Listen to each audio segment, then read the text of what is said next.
And welcome back to another exciting episode of Pokemon Snow. I'm your DM, the Gold Crow, and with me I have four of my wonderful friends with me, ready to go on this dice rolling adventure. One of which, I don't actually know who, is going to recap last episode. Aren't you, undisclosed person? All right. So last time, picking up where the trail went cold last time, we went into the swamp once more, and we found wooden constructs making the undead.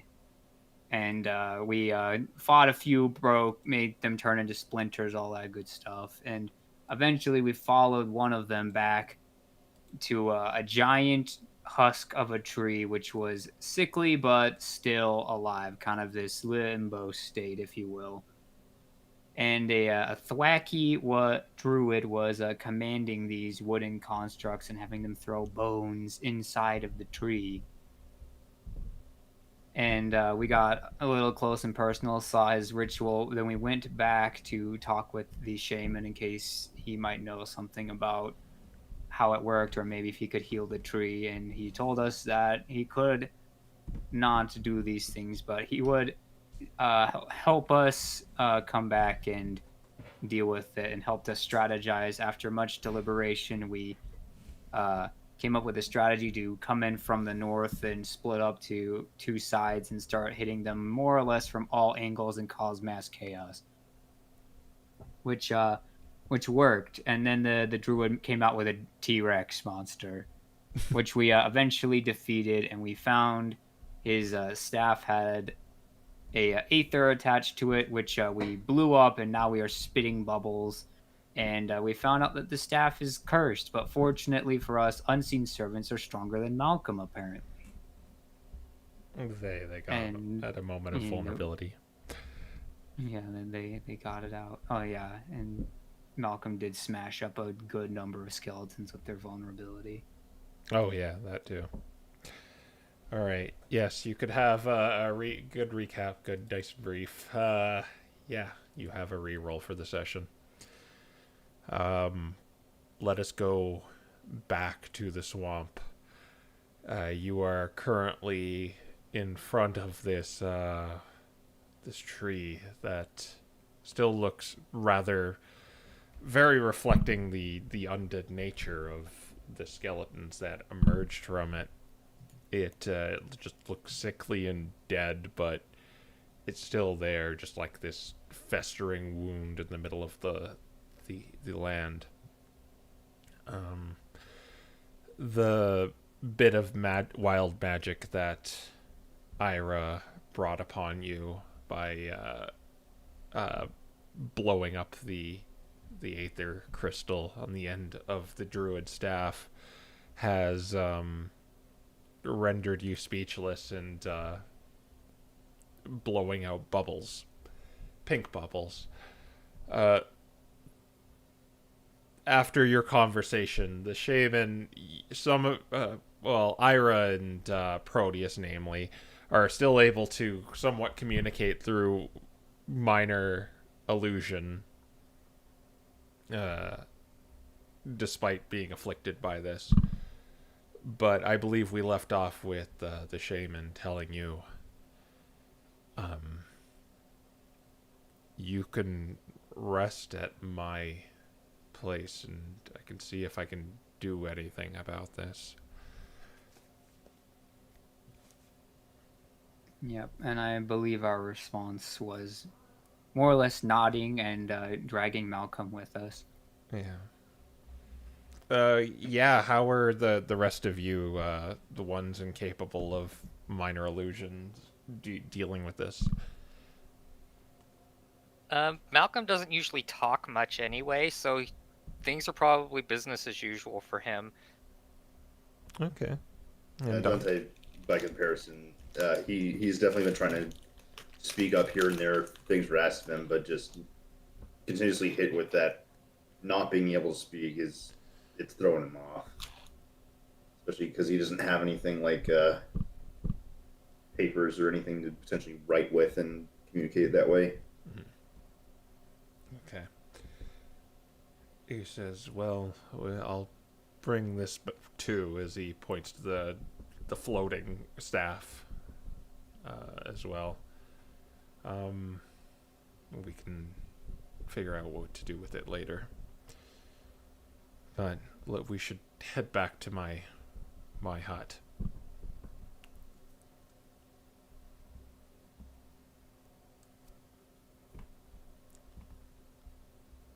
Hmm.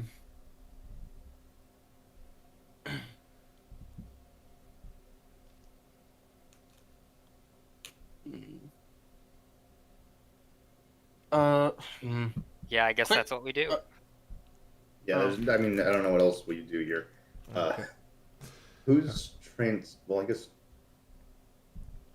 Dante will probably use Mage Hand to carry the staff if no one else. The unseen servants No, the currently unseen are. servants are doing it. Yeah. Okay. They only last an hour, but it might run out a little before you get there, so you can just kind of pick up the slack and do it for the rest of the way. So you go through the bog once again, and it's a lot more. The way there is not. You are not accosted by any of the undead creatures or the those wooden constructs. It's a rather safe pathway there. As he opens the door for you and lets you come inside.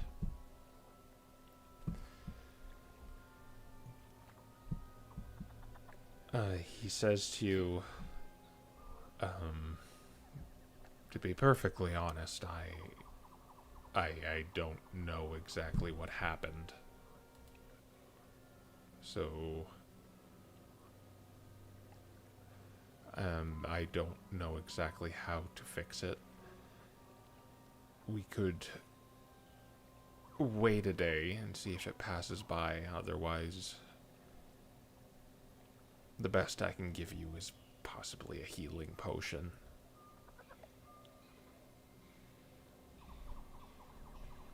I guess through minor illusion, Proteus will agree that waiting a day is probably the easiest course of action, since it's already drawing to evening anyway. Well, I guess a thank you is in order for helping me. You didn't need to go through that trouble. But I suppose you had your motives too for getting rid of him.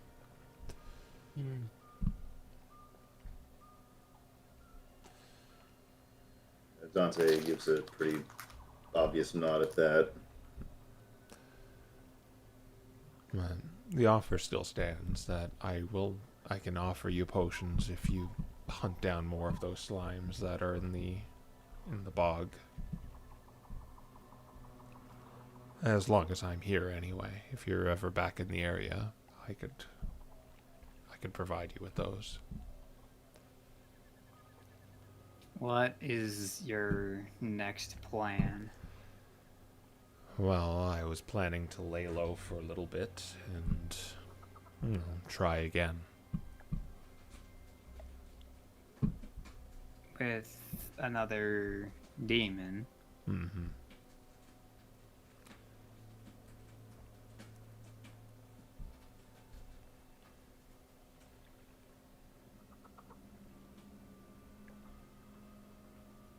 Are you sure there isn't something else that you can do to try to find that information? If there is, I don't know what it is. But a demon did it to me. And I figure I can get an answer eventually. Or even make a deal.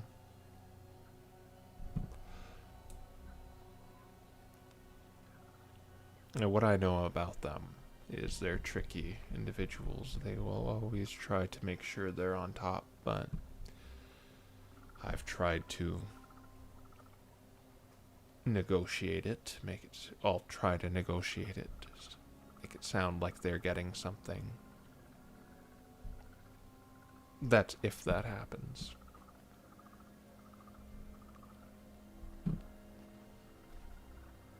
What could you offer them that they would take? Well, demons are tricky creatures. They want stuff, things, tasks that are sometimes beyond our comprehension. They play games, long games, that it might not even affect those living right now. Just a task for them to... They wish to manipulate mortals like you and I. But I do think knowing that is vital when literally dealing with them.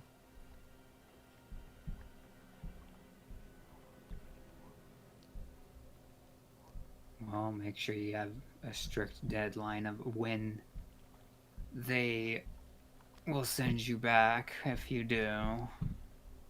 Mm-hmm. And there's always a catch. I know that too. If you ever do deals with them, keep that in mind. It could be something meaningless to you, but everything to someone in the future. Yeah, don't give them your hair. And usually they don't want your hair, they usually want your soul, actually. Well, one can lead to the other. Just be careful. Mm-hmm. That's why I was summoning lesser ones. You can summon greater. I could, but I'm not stupid. I know that's a bad idea.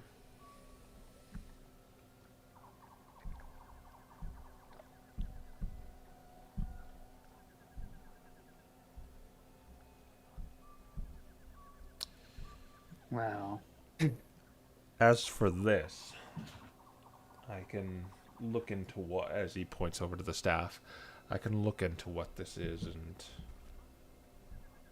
see what it does. And we can decide what to do with it once you have rested. Ira would volunteer to help in regards to that. Okay. Are you sure you do not need a rest?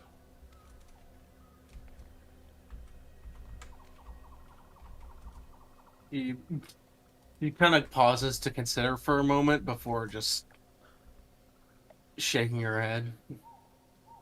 Dante, I by can comparison, manage. is nodding, considering he's not looking great.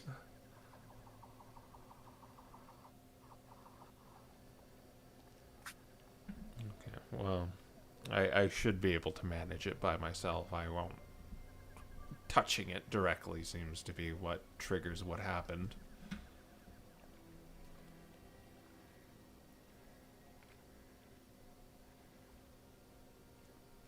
Do as you please.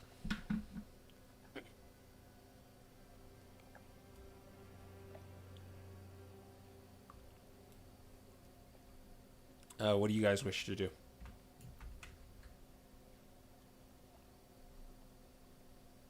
Malcolm's just gonna rest and eat some of the shaman's plants when he's not looking.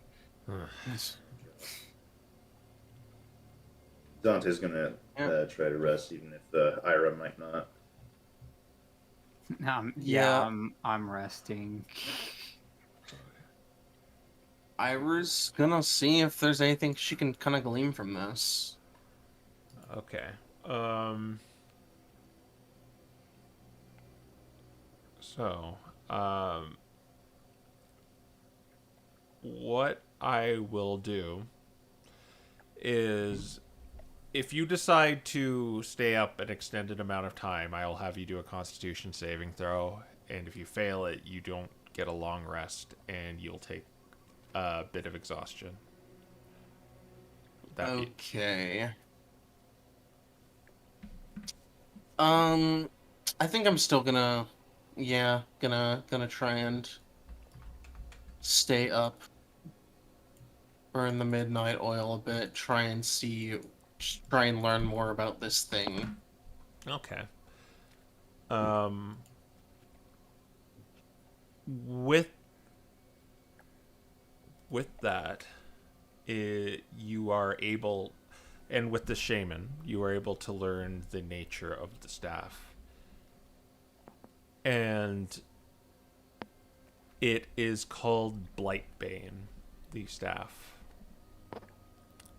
This was kind of hard to glean by because you can't touch it, otherwise you're gonna be well, you can touch it, it's just you're gonna spend an hour in that kind of wherever that is until you're kind of attuned to it.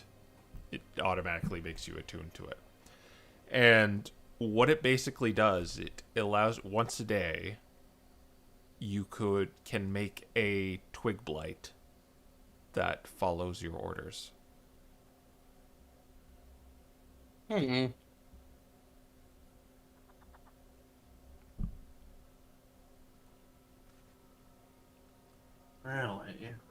An identify spell would be needed to glean more from this thing, but that's kind of the basics of it, with just kind of this non-magically identification of the staff.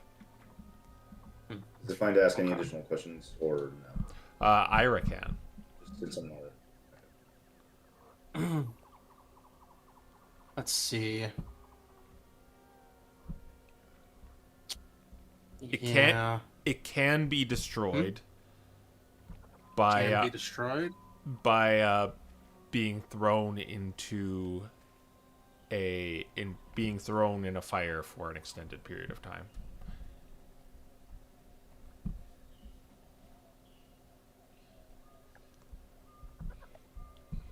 Okay. I guess obviously whether or not it's cursed would require identifying. Yes. Okay. Let me think if there's anything in particular I want to... If there's anything in particular I want to ask about this thing. Is it connected to the tree? Is this from the tree? You can't glean like anything like that. You just kind of glean what it does. Okay. Yeah. Okay, can't really figure out where it's from. And basically when I say once a day is like you could, if you do it every day, you could make like an army of these things. Yeah. Interesting.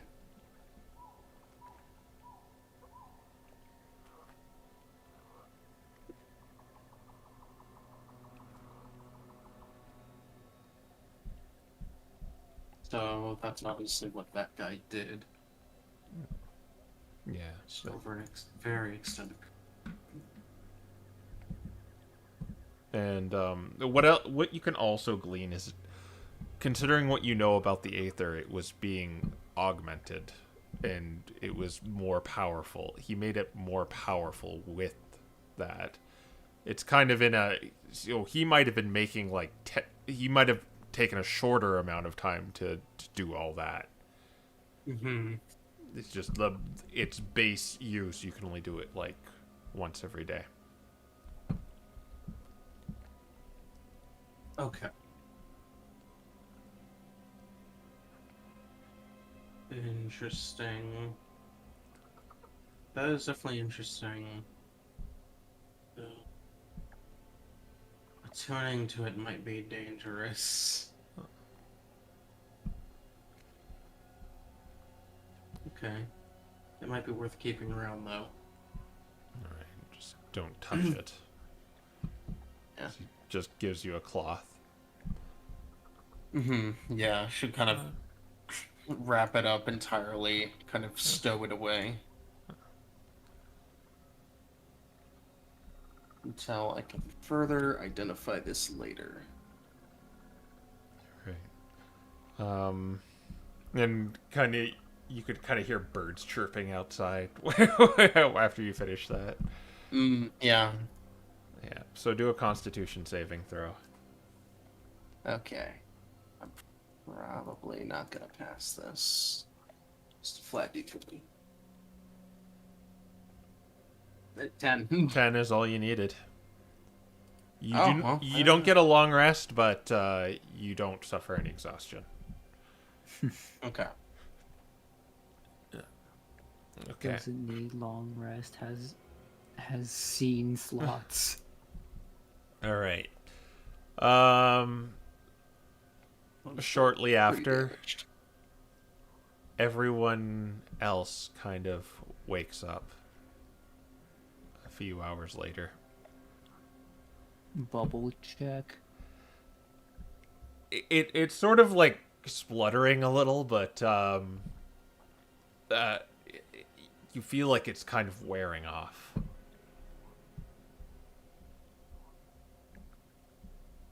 Still a soapy taste in your mouth. Uh, I should have slept on my face. Let it go off the side and into the dirt or something. So you're gonna take that thing with you too? Ira kind of nods. It's our best case of evidence, really. Okay, just be careful with it. Aside from the diamond, she kind of writes out with minor illusion. In any case, I'd like to further study this thing. It'll take some time, though, and perhaps some magic.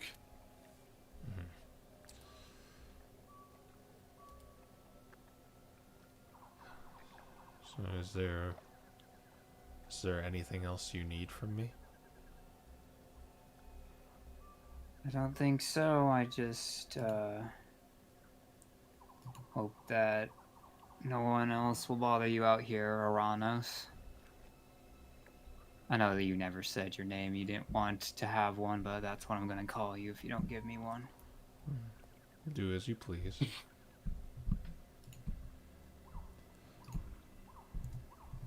At the very least, it would make it so if we found our own methods of helping you get back to your world, it's a bit easier to use contacting magic if we give you a name. Well, I'll go by that. For the purposes of magic like that, I'm aware of that spell.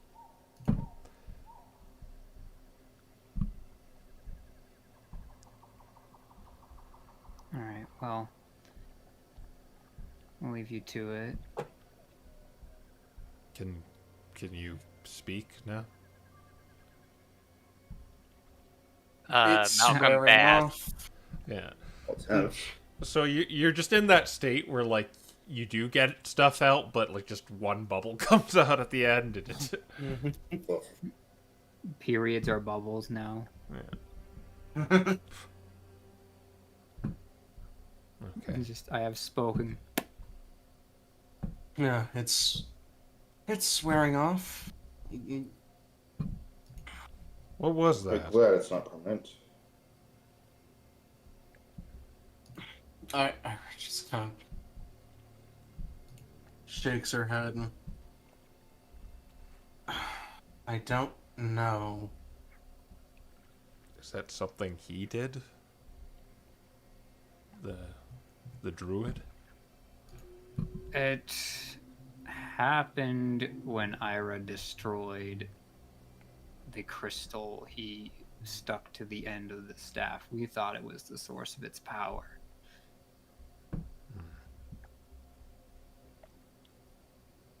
But evidently it just made it stronger instead.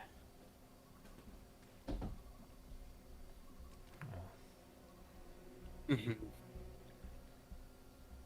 I guess if it's wearing off, it doesn't matter.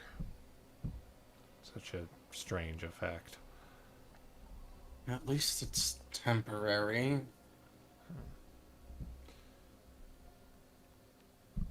It's still weird, though. Simply glad it wasn't permanent. And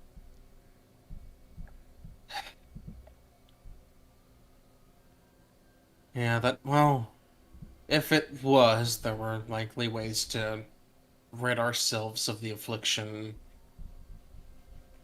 either way, but probably would have taken more time, potentially money, and all sorts of other resources. On the bright side, this is probably the cleanest Malcolm's mouth has ever been.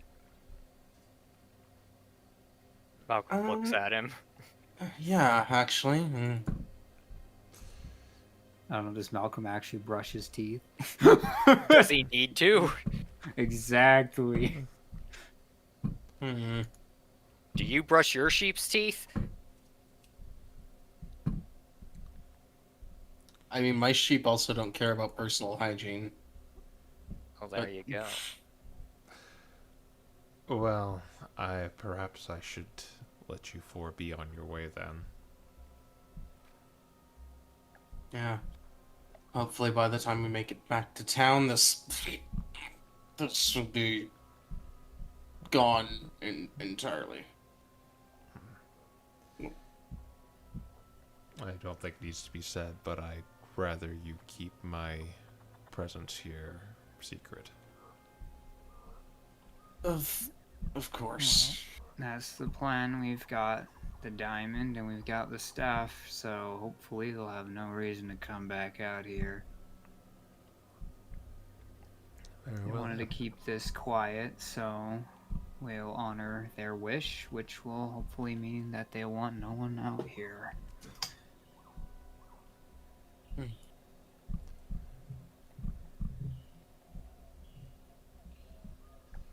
Okay, very well then. Thank you for your help. Good luck. Been a pleasure, sir. Oh yeah, I guess he probably saw Proteus as a Zorua because disguise self I don't think lasts long enough to last overnight. So Yeah. If he did, Until- he didn't really comment about it. alright, well, you know, before leaving Shack back in Stantler form, so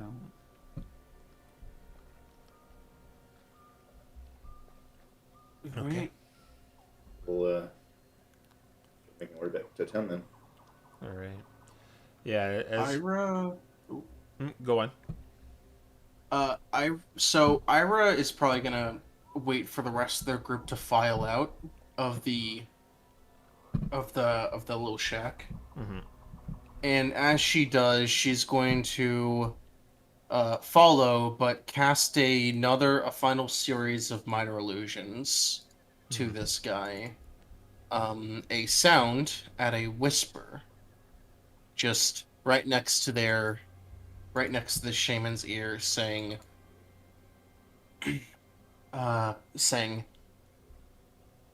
"Next time, ask about terms of a pact."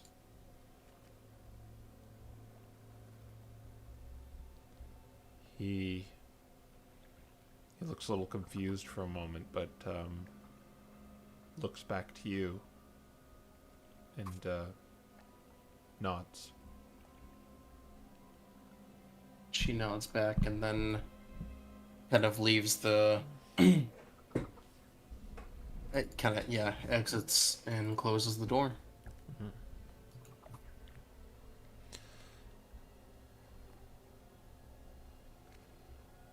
You begin, traversing through the swamp, and as you make your way back to Oakshire, you notice the bubble affliction has just all but passed now. As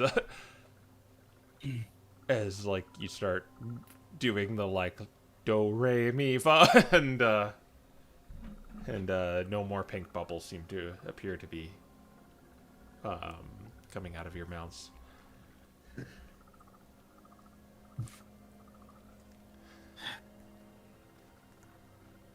More of that. Hopefully, never again.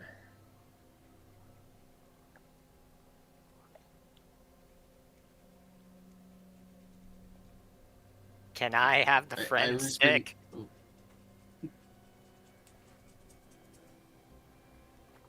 Yeah, Ira's been pretty quiet, but internally she's just been kind of beating herself up this whole time. It's like, stupid. Why?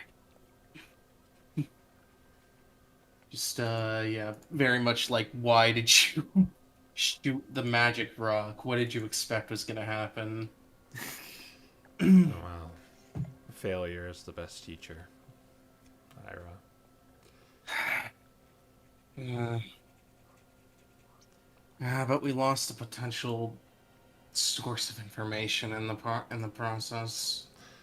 Well, if we continue doing what we are doing for Estelle, we'll probably find more. Yeah, they were more so related to undead, anyways. Well, there is that one thing that shaman said about there were an exorbitant amount of skeletons there. Too much to have just come from that graveyard.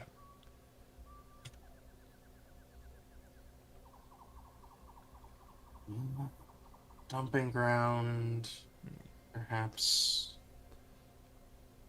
I mean, perhaps this is just the ruins of a city. Who knows? Or, I'll have to look into it. or perhaps another necromancer disposing of failures.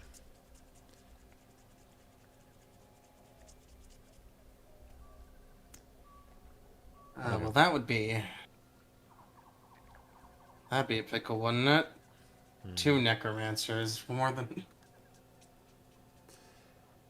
By the way, don't give him the friend stick. He's still looking expectantly. He had a No. tail, he'd wag it. He does have a tail. I'll hold on to. I'm holding on to the friend stick for now. This, Not exactly this an is, actual friend stick. It's not a good descriptor. It makes friends. It does. It gives you hallucinations. It also does that. Yes. Unfun ones. No, they're friends. They gave me grass. Malcolm, Ma- this stick what was the- put you to sleep.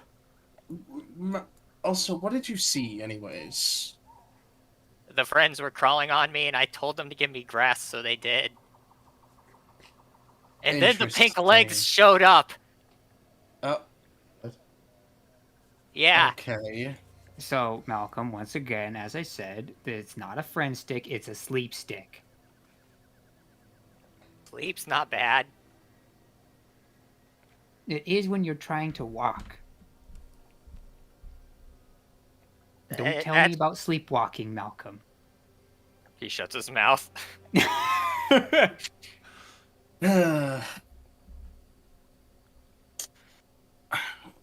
Once we learn about it more, we'll decide what to do with the friend stick.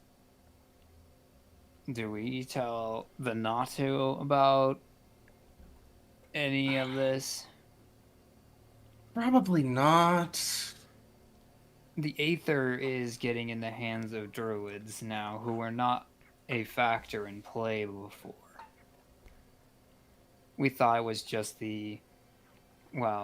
suspecting it was the murder and possibly Loom Halson's artificers in some capacity, but druids were never on the table. Do we open this Well, if this- investigation to include them or not? Maybe good to Well, mention. I don't the think druids. It's not as like it's not like druids are a monolith. I mean, there are orders, sure, but as far as I know, they're rather secular. I think it's more Yeah. so that this specific druid happened across some of this aether like anyone else could, and use it to their advantage. He was also practicing necromancy, though. That is not normal. He was also practicing necromancy. And I don't think I that the MDRA wants people practicing necromancy because it gives them a bad name. I don't think that had anything to do with the aether, though. Either way, the two are connected. If the MDRA ever found out we hid the fact that there are necromancers out here from them, I don't know how they'd take that. In addition, the mayor wanted this quiet. He didn't want anyone to know about this, including Estelle. In fact, he specifically called her out. Yes. He wanted this over and done with before these rumors could turn into something more. Now, I mean, well, there may still be some undead in the in the forest. I don't know if destroying the shaman resulted in all their destruction as well. Perhaps we ought to go check, just to I make worry sure, but maybe would be more of an issue with the tree. If I may, Mhm. Ira, I couldn't help notice, but that larger one that appeared acted on its own without the shaman. So I have no doubt the ones that were animated are still active. Hmm. But no more should be created. Hmm. At the very least, there's no more that'll be made, and, well, rumors of a necromancer will just be that, rumors. And any actual undead found can be, well, attributed to something else, likely that tree. And perhaps we should deal with that, go back, learn more about it. I hesitate to say burn it down immediately after yesterday, but it needs to be dealt with in in some manner, if that is the source.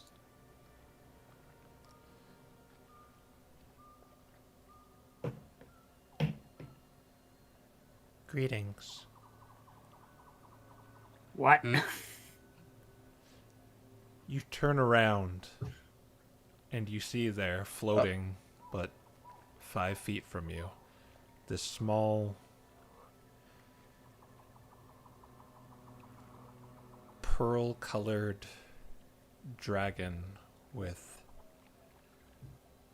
this kind of golden filigree behind it, just stretching out. These iridescent markings throughout it, small and round, roughly it's about the size of all of you. Dante stands taller than it, and it looks at you with an innocent yet wise stare.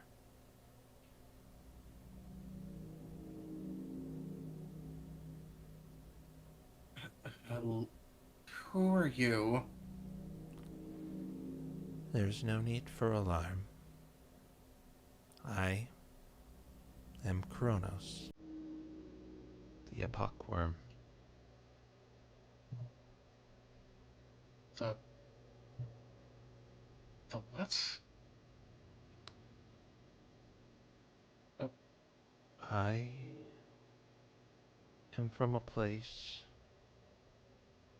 where what was, what is, and what will be are all one. I come to you asking for your help. Would you hear my plight?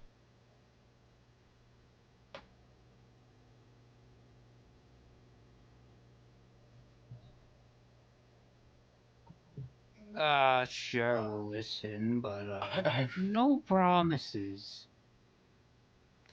I was just kind of looking this thing up and down.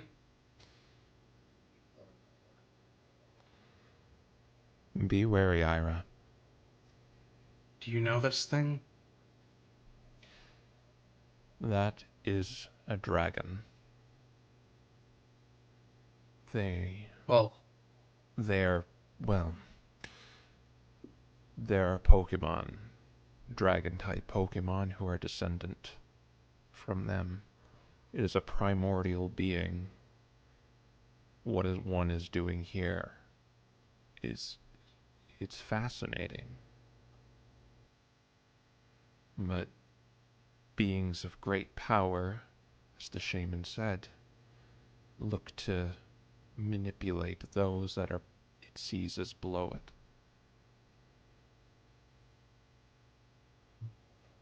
But this is not a fact. This is only rumors and possibly outdated research I've seen in books. oh, might be lost even. I don't think I've heard anything like this before. Would you hear my plight? Yeah. Yeah, What we'll do you hear mean? it. Again, no promises. I'll There listen. is a creature much like me that is a blight to this land.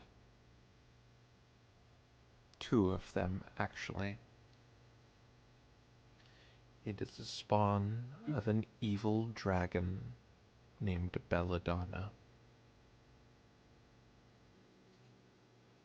I need you to slay them.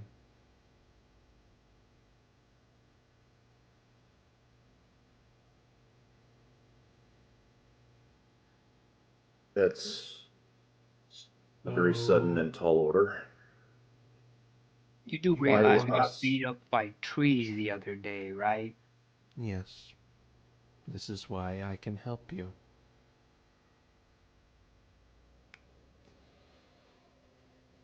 How so? I have gathered a weapon for you to use against the spawn of Belladonna.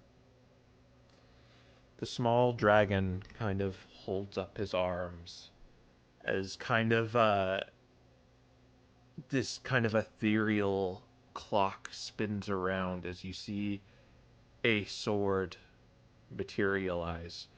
This kind of purple, this sword with a purple hilt and kind of this almost blade that looks like it, the it doesn't look like metal.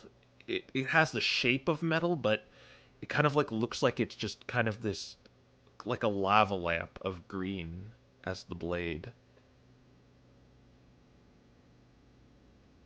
I guess This Proteus will take it before it drops in the water. he doesn't drop it. He's just kind of it's just kind of floating above him right now.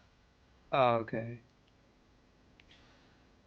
This sword should slay creatures attuned to poison, which Belladonna's spawn are. Would you take up this sword and slay both of them? Who is this Belladonna? What are their goals? What were their goals?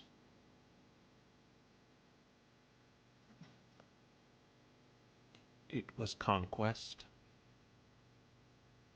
like dragons of her ilk, but they have all been slain, including her. All that remains are her spawn, which need to be slain as well. And what happens if we slay her spawn? Nap time. Thank you. There are 4 other adventurers set on that wish to make things right. And in order to do that, these 2 dragons need to die.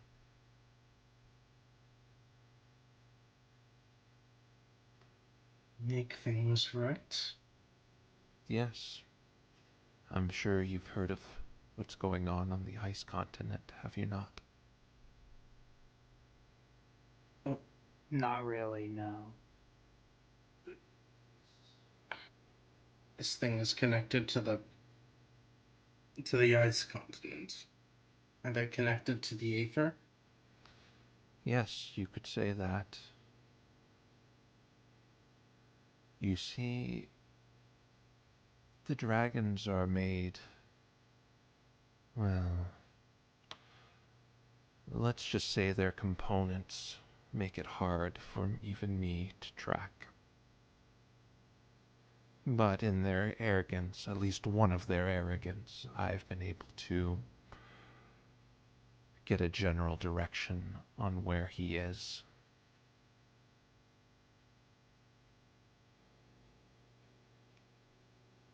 His name is Hemlock.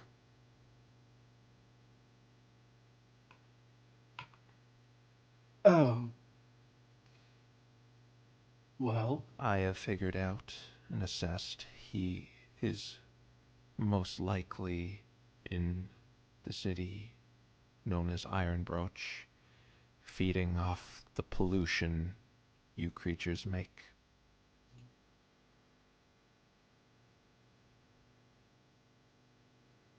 I guess that solves the question of who this Hemlock was. Huh. They're in Iron Brooch right now. I don't know for certain. I've just heard whispers of that name, and the company he keeps. Hmm. I am still unable to track the other one down. You say that you're from more or less all time of which universe? Ours? I exist outside time, outside the universe. Universes.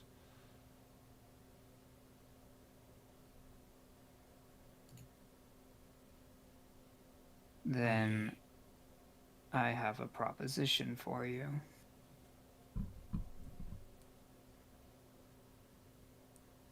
If we slay these dragons, will you return someone to his homeworld?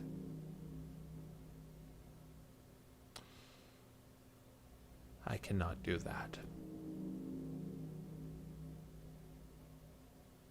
Can't or won't? Yes.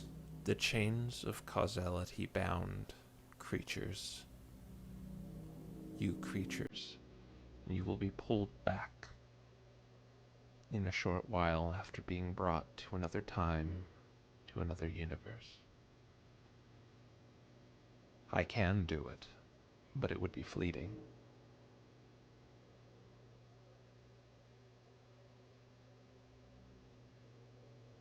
Even if they don't belong here? chains have brought them here, so now they belong here. You do not understand my interference. If I am to interfere, I am a creature that exists outside of the yoke of causality. Me interfering directly would cause a temporal anomaly, and time could possibly crash in on itself if I do. That is why I don't simply destroy these dragons myself.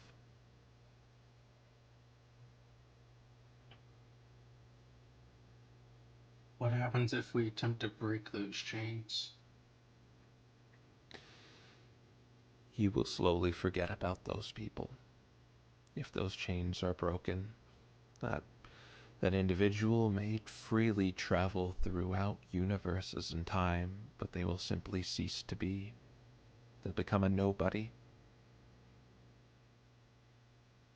A face you remember in the moment, but then forget immediately as soon as they leave. Is that what you are? I transcend that. Wait, so you're saying that if our friend returns back from whence he came, we will forget him? If you cut his chains, yes, he will return, but he will become nothing to everyone else. Sure, they might recognize him. His friends, family might recognize him in the moment, but as soon as he leaves, over the course of even an hour, they will forget that encounter. They will forget him.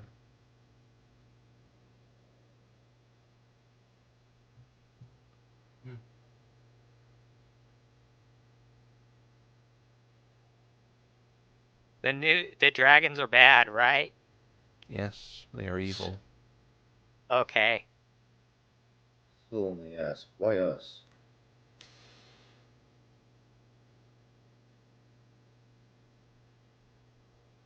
You seem the most capable. That's a scary thought.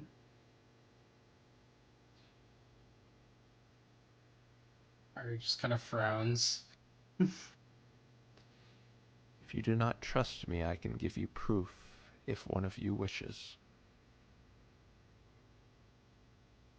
I realize how sudden this is and how much I am asking of you. And I'm willing to show you the tyranny of Belladonna if you wish. You know what? I want to see it. Yes. Which one of you? Okay. If one of us can see. Only one. I think I should do it because what I am will help me assess if he is using an illusion or enchantment to try to hide his tracks.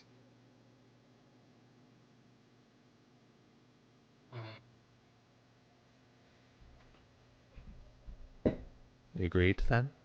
As he looks at the rest of you. Malcolm's nodding. Fine. Dante is looking a little more unsure. I was actually going to ask this before. Given Dante's place in the clergy, would the name of the Great Worms be familiar to him at all, or is that? I'll let you do a history check. Yeah. I figure this is probably like a bit outside of his wheelhouse. Let's do. 15. What you kind of heard is what you kind of know. Well, you didn't hear this. You didn't hear this from Andromeda, but you basically know the same thing, that there were ancient creatures that kind of dragon type Pokemon are descendant from. They were they were said to be sort of deities and the origin of magic, but you don't really know much beyond that.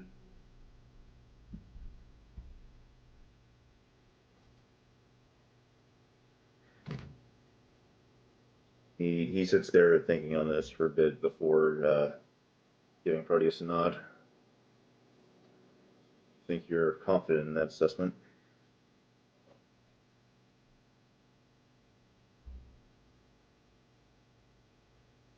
I guess Proteus steps forward to him.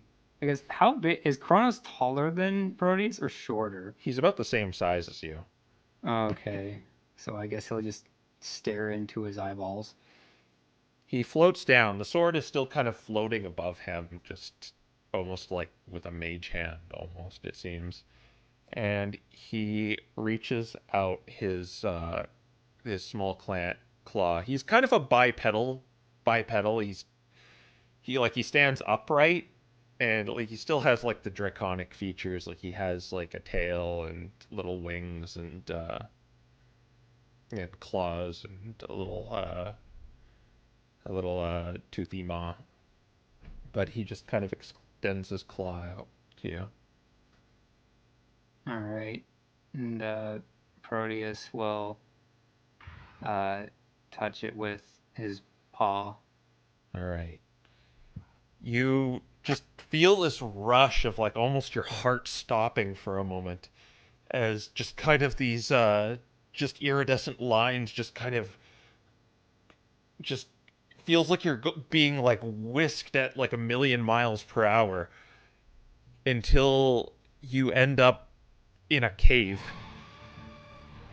You're on a ledge right now. And you see 4 figures.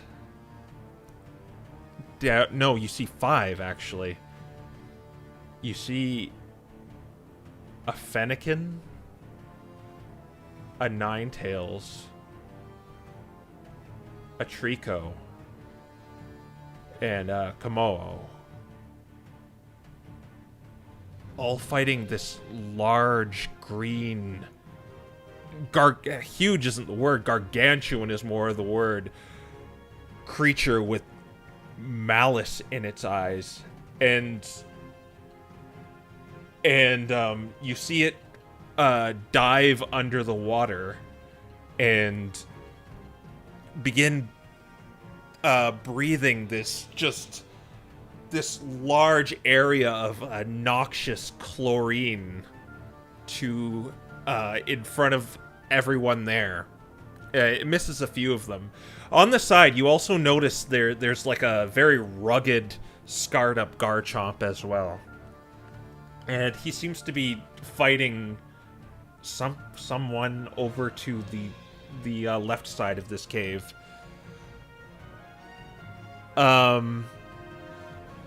Kronos is next to you still in this cave. And he stares silently. Proteus is going to try to interact with like the terrain around him to see if it's real. Yeah, you feel the rocky terrain. Sabrina, Sinbad, Aiden, and Sigurd, roll a d20 for me. Oh man. Oh, Okay. just flat? Yes. If you remember your perception modifiers, you can add that. Oh, I have advantage. Oh, Yeah, no. Yeah, I'm like, I think Sinbad. Well, 14 plus something. plus... Hold on, let me get the A modifier. -1. Wrong notation. He's got at least a. Oh, he got a 20. Ah! Sigurd and also both got an got unnatural 12. 20. Oh no. Who got a 20? Sinbad and Sigurd. Well, that unnatural. Both of So- us got unnatural. Okay, so Sinbad and Sigurd, as this battle with Belladonna starts, you notice something over to the cave, like on the upper right part of it. It's pretty dark in here, but you could swear you see this like smaller dragon-like creature and a Stantler there. Or no, Sigurd, you see a Zorua because you're wearing those goggles. Oh yeah, it probably wasn't that man. Azorwa with a bad cosplay. Yeah. From a distance, he's like, Loki? No. Do they? I guess do they look like? Oh, this is before we met Kronos. Yes, Isn't it? this is before you met Kronos. Yeah. So. Yeah, you know what? The dragon probably throws him off, so he probably like stops for a minute to be like, "What?" Yeah. Sinbad, worm? what do you do, Sinbad? I think Sinbad is. I mean, depending on what Belladonna's doing at the time, he might be more focused on her if this is close to the time she pinned him to a wall and started beating the tar out of him. This is very close to that. Ela's kind of shooting at you as well. Yeah, so yeah. he's probably more concerned with Ela, but he might mention that there is another dragon to the other two of them. And Proteus, what do you, besides touching the floor, is there anything else you would do here? Chrono says, as I said, your time here is short. The chains of causality will draw you back pretty soon. The next thing that Proteus is going to do is use minor illusion to create like a little sign of the number 4. Okay, yeah. And just after that, Sinbad and Sigurd, you see the two figures start to kind of fade away until they just vanish completely, as if they were never there. And everyone else, you snap back to the swamp, Proteus. And to the rest of you all, it's like he never left. There was a moment he kind of jumped for a moment, but he was there the entire time.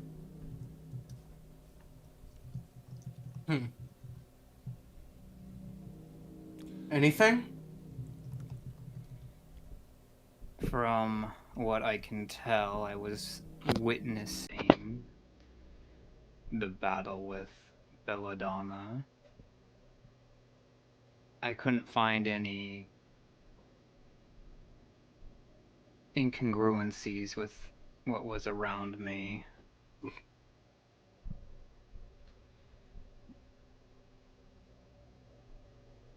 And I don't think what So I you're saw saying were illusions, though I also have other means of potentially seeing if this was true. But so far, seems like this is the case. You actually were there.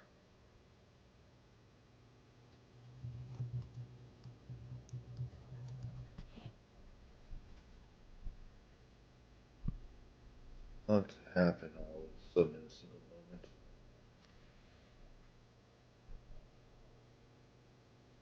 Are you willing to help me? Yeah. I believe so. Then I shall give you this. It's the sword lowers down to you four. I guess Proteus will grab it, assuming,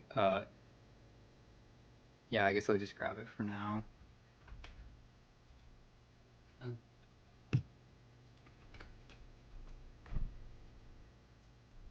Oh, it's a short sword. I can use this. Use this to slay Hemlock. that specifically? You can use anything, but this should... I went through a great deal of trouble to get this.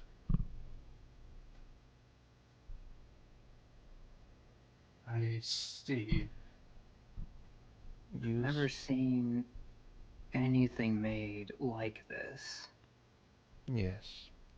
Where did you get this? Or when? When did you get this? Those details are not needed. The less you know about other times and other places, the better. It's just the death of Belladonna and her spawn trumps all.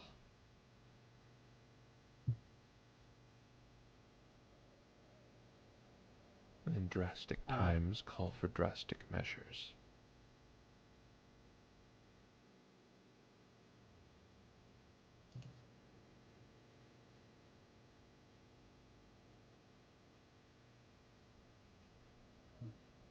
Well, alright then. I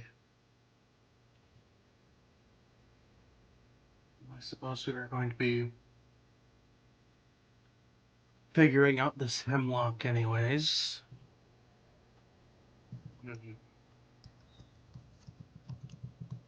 Alright. I will, once you have finished with Hemlock, I will try and locate the other one.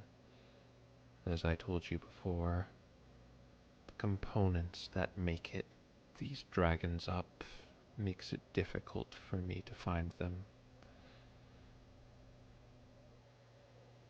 You speak as if they're constructs rather than creatures.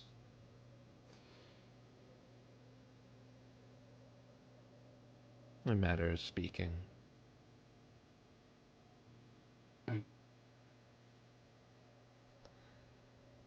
I guess you could try to start with the murder. Yes, That is... that is how I found out where Hemlock is. Okay.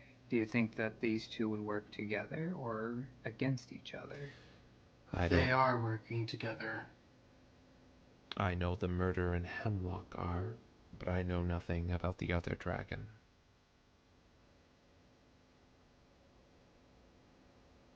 Well, maybe ask some druids then.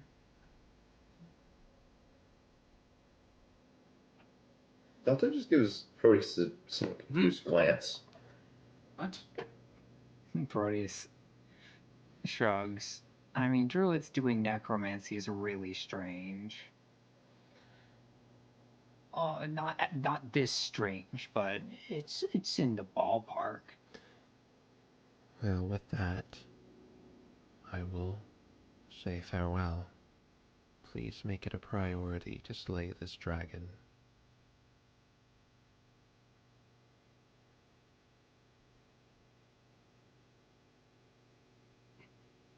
He begins floating backwards. And just, and almost like a clock ticking, goes backwards. A hand, this ethereal hand above him, as he begins fading away. Until Kronos isn't there anymore. You were left back in the swamp. Huh. Hmm. Alright. So we're messing with time now. Very sudden. It's exceedingly dangerous. Interesting, but It's dangerous. exceedingly dangerous. Yeah, I thought that the most dangerous thing about us was Malcolm up until this point. Still odd to be told that we're most suitable for such a task. And I'm not sure how to feel about that. Yeah. Also, he didn't give me a scabbard for this thing. No, he didn't. He just gave you a sword. So, we're gonna have to figure that one out. He's just gonna like gingerly put it in his backpack and cast minor illusion over himself and it Well, to make sure it looks normal. it would be a little difficult because minor illusion. You'd have Or not minor illusion, disguise self. Oh, okay. Yeah, there you go.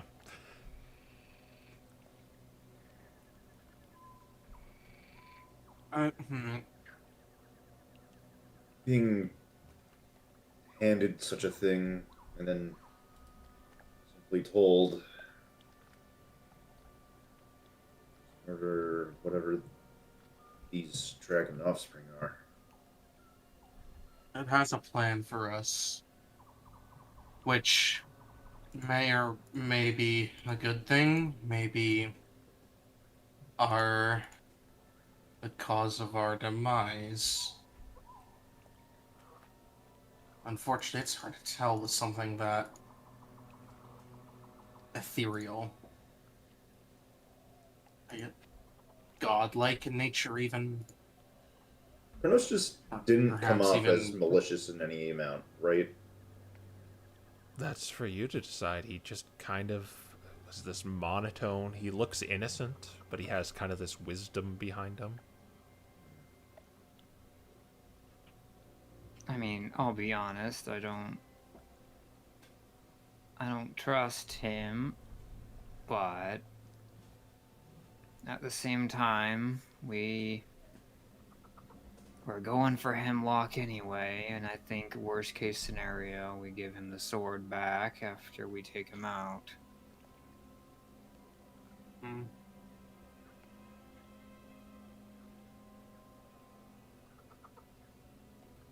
Assuming I didn't just accidentally sign a contract with him, but I highly doubt that. Contracts are strange. It's a contract and more of a request. Yeah, so it's not exactly a... Well... And anyways, it's... Yeah, let's... I guess that's our new priority? Perhaps? We were going there. Or at anyway. least something up there. Yeah. Stop him in the way there, so Mhm.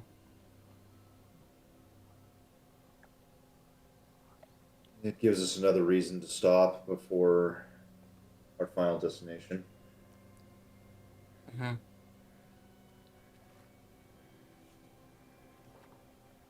Alright, yeah. Let's get going then. All right. Let's go.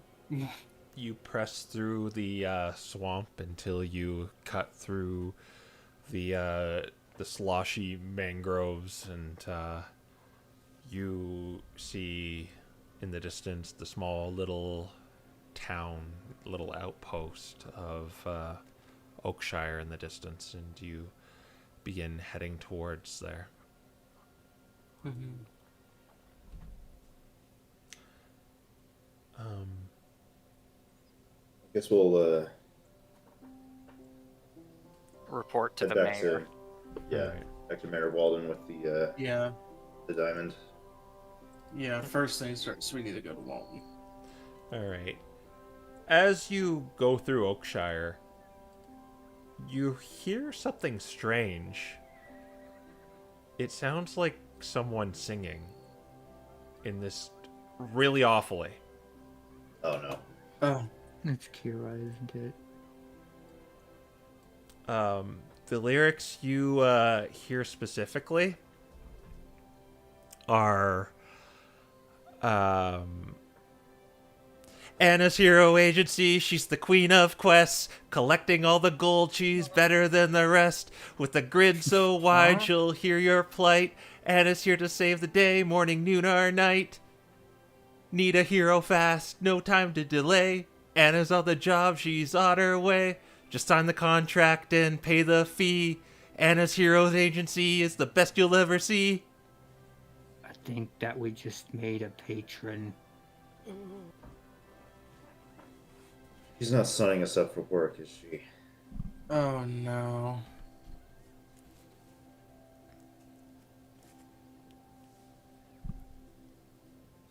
We'll have to talk with her after. We really should could have asked. All right. Well, that's something else to deal with now. Okay, let's just go. All right. So you're going to the mayor? Yep. Yeah, Yep, we'll deal I with guess that now, later. I guess now we're known as AHA. Uh. And as Uh-huh. Hero Agency. Uh-huh. All right. Yeah, you go through Oakshire, and you My go favorite band. see the lavish dwelling of Mayor Walden.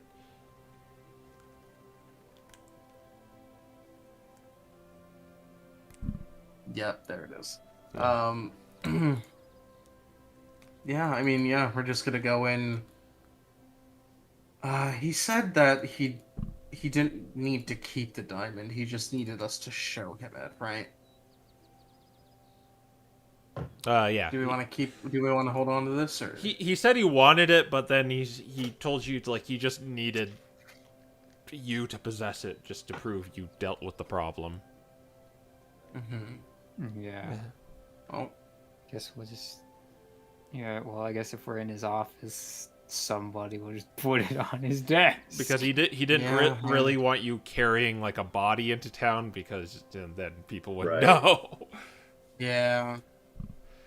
All right, so yeah, I guess you knock on his door, and he sees it's you, and he's like, come on in, coming in. Yeah, Ira's got the gem presented out of the bag, showing it. It's like, the problem has been dealt with. Wonderful, wonderful, wonderful. Yes, you dealt. What was it? What I thought it was? She kind of considers for a moment before, yeah, just kind of nods. Okay. And it's dealt with, correct? It is dealt with. They, rest assured they won't be casting any, well, There they may won't be still causing any more trouble.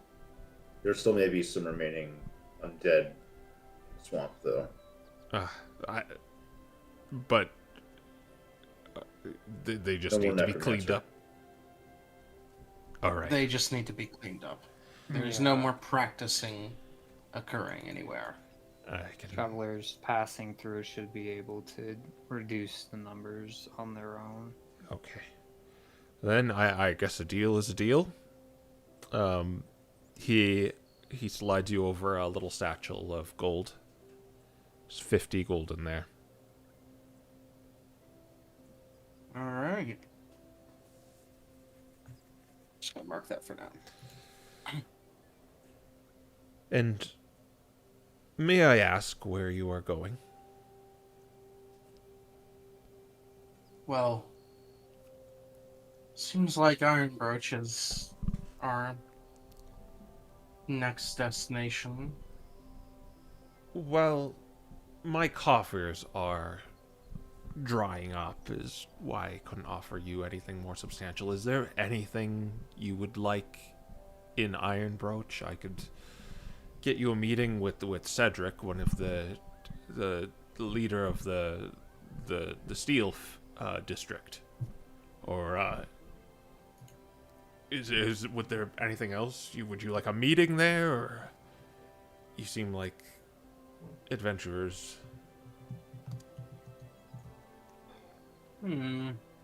Well, I assume you're heroes because your merchant is singing about you right now. You noticed that on the way back. Yeah, I well, don't know if I I'm agree not. with that. I'm not sure what we are, but perhaps a meeting would be useful. If for no one else, then for her. Oh. Well, at the very least, I can write you up a letter of recommendation to Cedric to get a foot in the door in Iron Brooch. I suppose that'd be useful. Yeah. Are you staying in Oakshire for a while longer? Well, we'll find out how many jobs we've been signed up for. Okay, wonderful. I should have a letter ready tomorrow. We'll be there. We'll be here by then, at least. We'll still be here by then. All right. Thank you again. It means a lot you did this swiftly and quietly. Yes. And still discreet. No one else knows of this. Thank you very much. Please. I will recommend Anna's Hero Agency in the future. All right. We still have to discuss that with her. Well, that's another matter. Anyways, yes. I suppose we will see you tomorrow then. Yes. Well met, my friends. All right, and he shakes all of your hands and lets you leave. All right. Alright, time to go approach the singing. Yeah. Oh no. So you go to the Be like, merchant area, and where the cart was, there's kind of like it now has like balloons and like streamers on it, and it has like a little cartoon of like little caricatures of you guys with like really embellished like with swords and armor and all that. And yeah, there's this little tiny Chatot speaker like singing the song, and you see Anna kind of dancing there, like the really like half-assed swaying back and forth, little bobbing a little. I'm just picturing dancing to Doom moves, okay? I'm just thinking like Animal Crossing idle animation.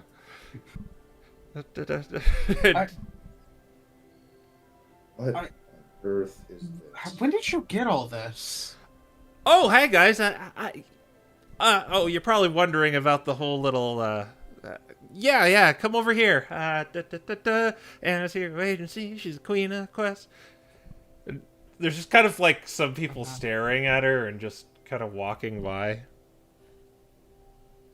Well, let's turn off the music, and she turns off the speaker.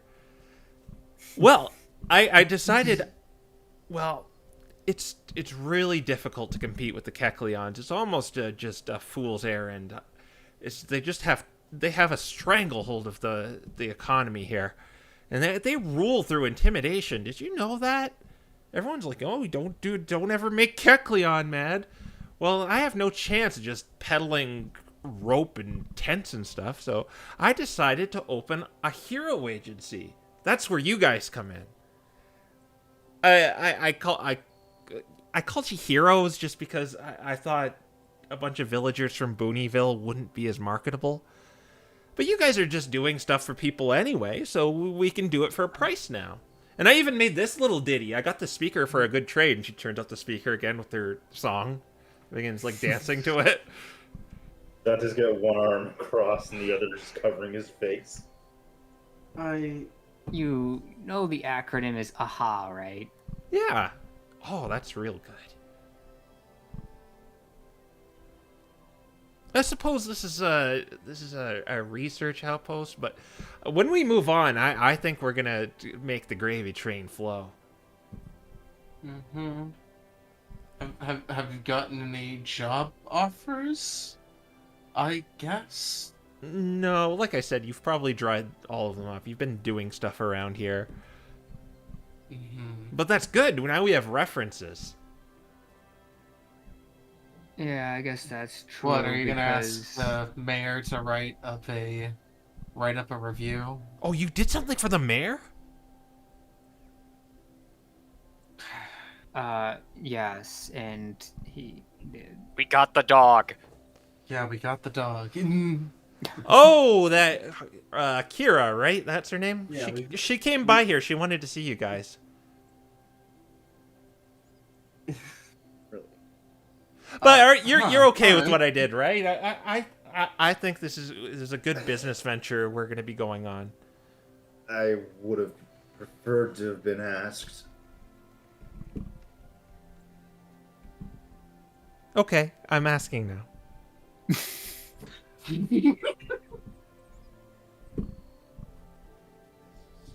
Maybe ahead of time. Do you, Dante, wish to be the face of Anna's Hero Agency? Oh, I know Malcolm does. He's still wearing my button. I feel like Malcolm would be a better mascot. Meanwhile, wall-eyed, staring off at nothing.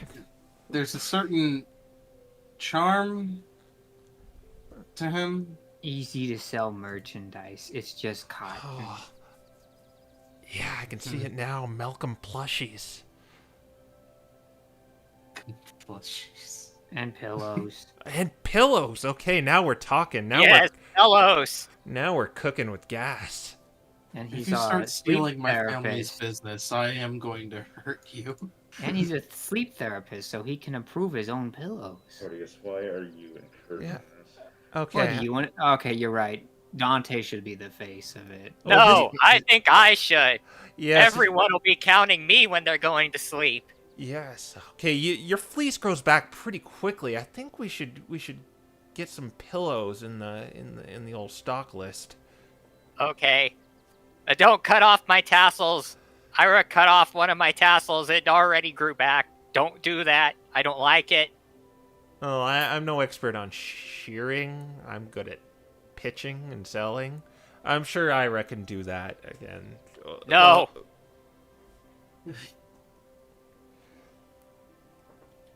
Anyway, I'll go I- back to work. Wait, did you find the kit I was looking for? Roll a percentile. You have to get above Alright, here we 75%. go. No. Dang. Well, I've been pretty focused on getting this the setup. I couldn't really focus too much on trading.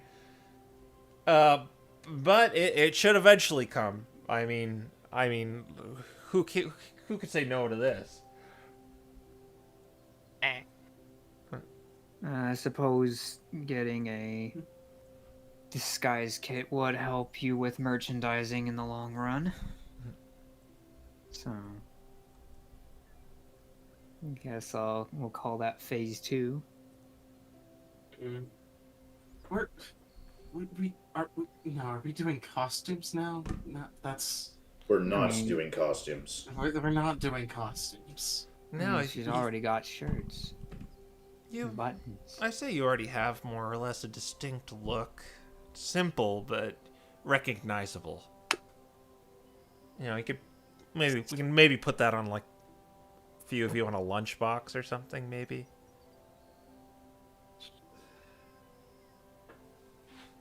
No. Me. Think of it this way: if you have a lunchbox, it means people's putting Kecleon's food in it, and you know that's basically cross contamination. Yeah, that's true. That's... You know what? Yeah, sure. That's how that works. Okay. Well, once Malcolm's ready to be sheared, we'll get started on the plushie and the pillow manufacturing line. We need a barber.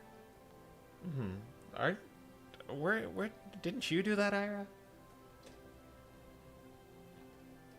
That's my family's job. I could try again.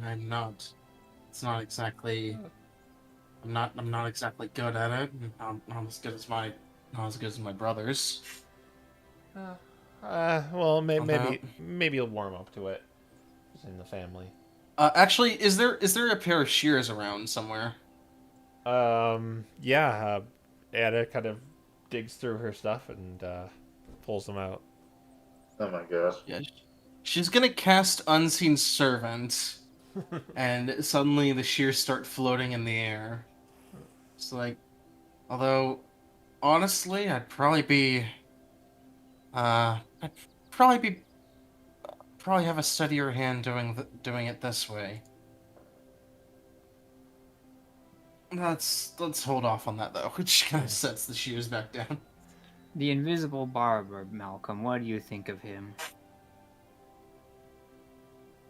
Malcolm's shaking his head. But he hasn't even touched you yet. I want a certified barber. I'm pretty sure if we reach Loomhausen, there'll be some there. A lot of entrepreneurs are there. Oh, yeah, yeah. There's a lot of everything in Limhausen, though.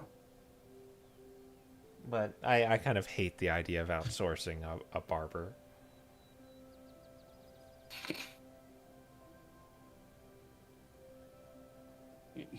Oh, okay. Proteus can try. Regardless, Just because I have shears doesn't mean I know how to use them. you probably got a steadier hand than me. I've seen you work around a knife. That's not the same thing as shearing. Well, yeah, I know it's not the same thing, but as just cut the wool, not the person.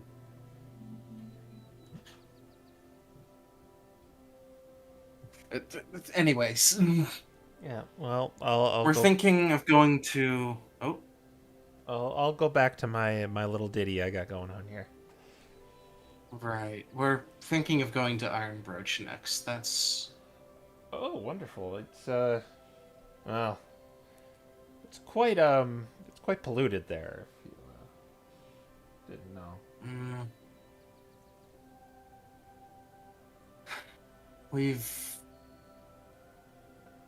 we're just trying to figure things out. There might be some good business there, she kind of says, glancing over. Yeah, I wouldn't doubt. Yeah. And then there's all the metalworking. Thanks to that job finding Kira with the mayor, we might even get a letter of recommendation for the what was it, the head of the metalworking industry? Steel District. District, yeah. Cedric District. from the Steel District, the Steelworking District. We may or may not get a letter of recommendation for the head of the Steel District. Oh. Might get you. I mean, well, seems like you're not so much into the trading business anymore. She kind of says, looking. Well, selling the merchant will always be in my blood. It's just you have to use other means as a gateway, right? Mm.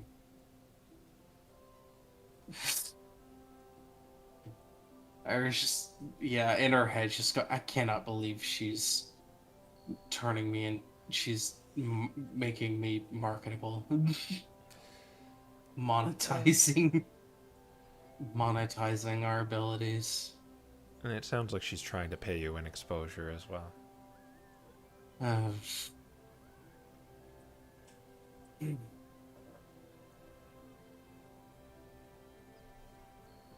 Good lord. Well, like I said, what's her face? Kira wanted to see you, and I'm ready to go anytime you are.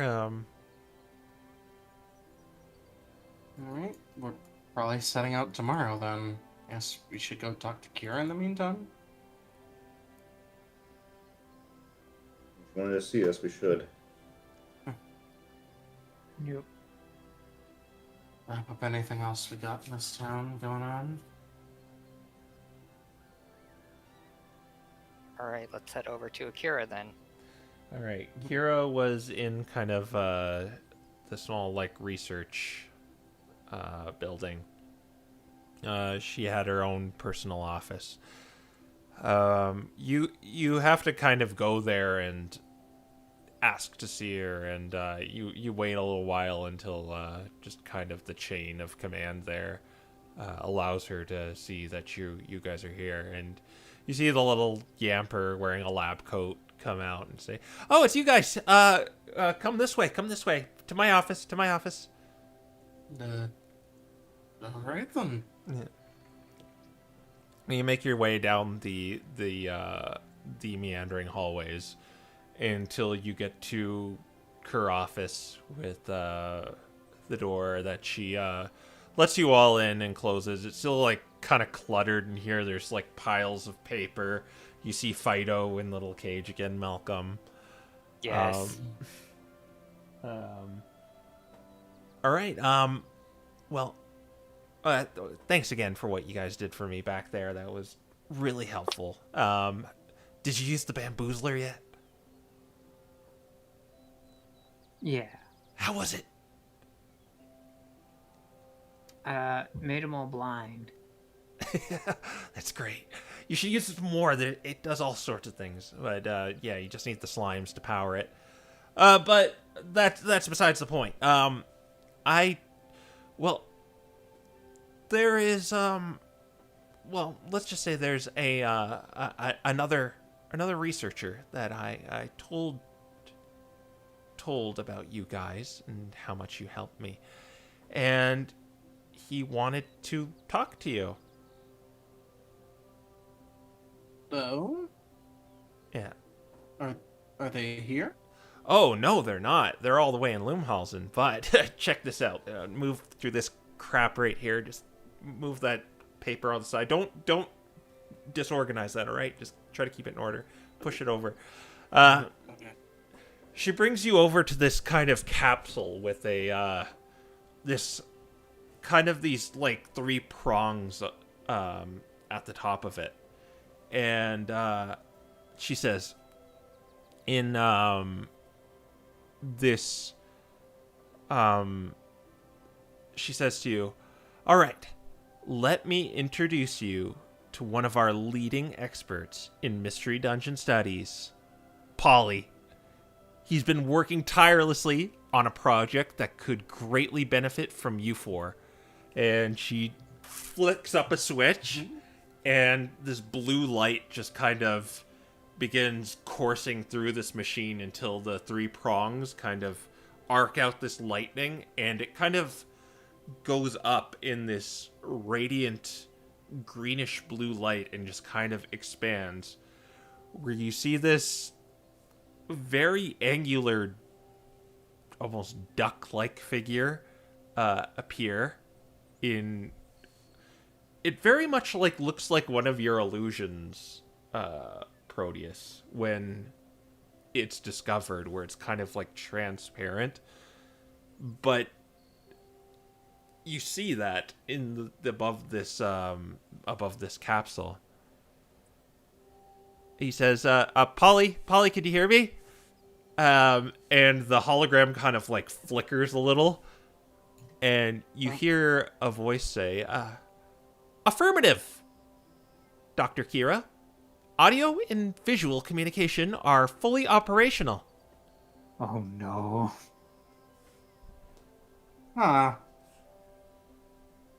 Wait. Is this a programmable illusion? No, this is a long distance communicator, I guess we would call it. It's a hologram, is what we call it. And he says the figure in the hologram, it flickers again. He says, "Greetings, esteemed adventurers. I am Polly, dedicated to the scientific study and analysis of mystery dungeons and their inhabitants. Who might you be?" Malcolm. No. Yeah, I'm Proteus. Dante.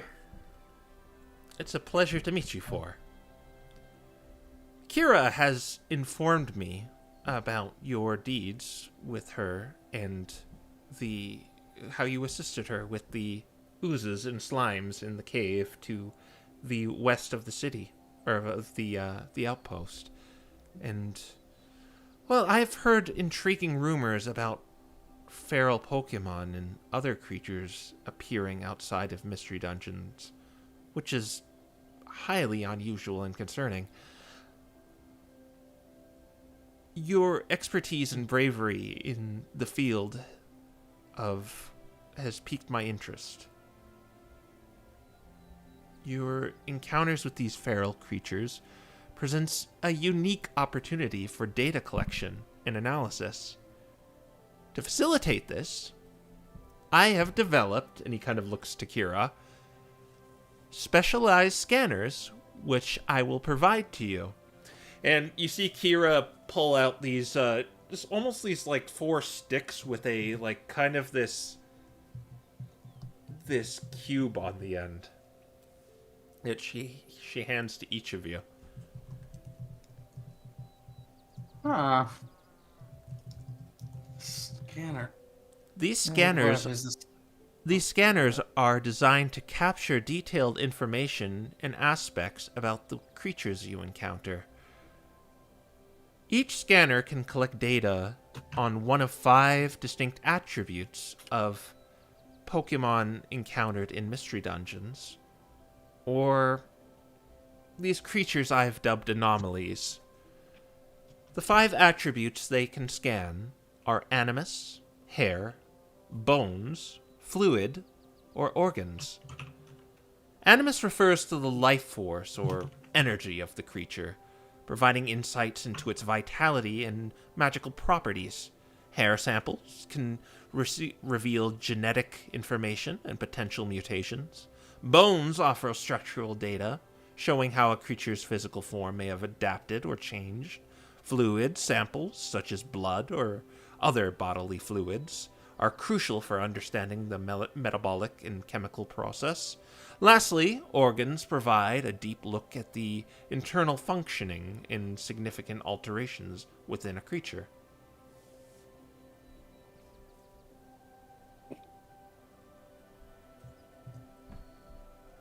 Huh.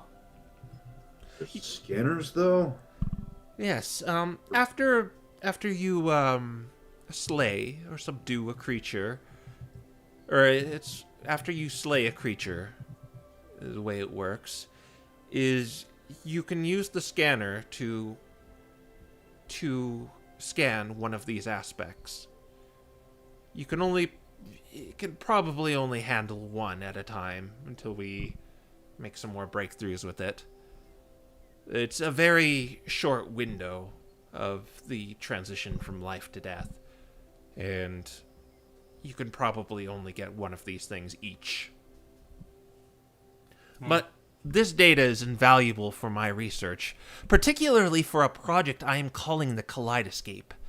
The Kaleidoscape is a virtual reality mystery dungeon simulator. By populating it with accurate data from these feral Pokemon, we can study their behaviors and interactions and evolutionary paths in a controlled environment. This will enhance our understanding of these creatures and the broader effect of whatever is causing these anomalies. I must admit my social interactions are somewhat lacking in nuance. However, I assure you of my utmost respect and appreciation of your assistance. The data you collect will be critical for advancing our knowledge and could lead to significant breakthroughs with both practical and theoretical applications.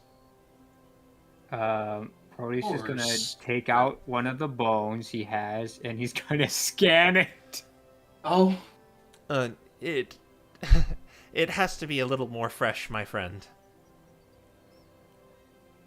yeah, that thing is anywhere between a day old to centuries old. Well, I mean,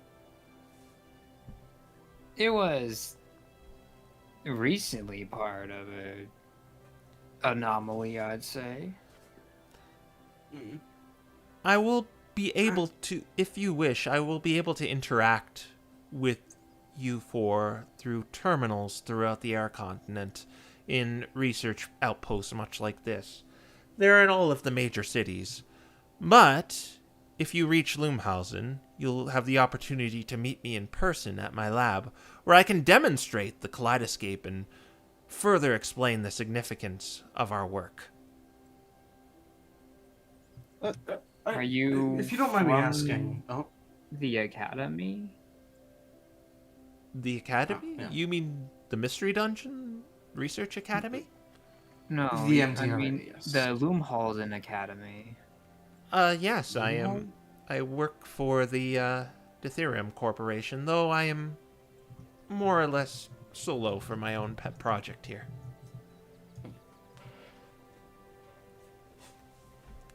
All right. Interesting. Well, we might see each other relatively often then, But once we get there. if you do access these terminals, depending on the data you get, I can craft some items that might be helpful in your adventures. Interesting. How would you be sending them over, if you don't mind me asking? Through the terminals. Oh, no, fair enough. I have So this can... I have interesting. I have a recipe list for you to Oh? use just to get you started. And depending on how much you get I can expand those recipes to more powerful items. I'm sending to Kira now. Here you go. Oh man, there Printed they out are. Printed it out in the documents. Ooh. Okay. Interesting. Interesting. Yeah, this... Well, you're already interested in those anomalous creatures anyways, so yeah. We'll see what we can do to try and get as much out of this as we can. Thank you. I look forward to our collaboration. Your efforts in gathering this data will not only aid my research, but will also contribute to the safety and understanding of our world. Safe travels, and may your endeavors yield significant discoveries. Polly, piecing out. And Oh. it kind of it just flickers off. Well, pretty cool, huh? That was great until the end there. Yeah, He seems nice. Yeah, he's like most of the people in Loomhausen, very into his research, and Speaking that's of it. which- Well, hey, that's... I mean... Proteus is gonna Maybe- look at how that transmission thing they set up works. Well,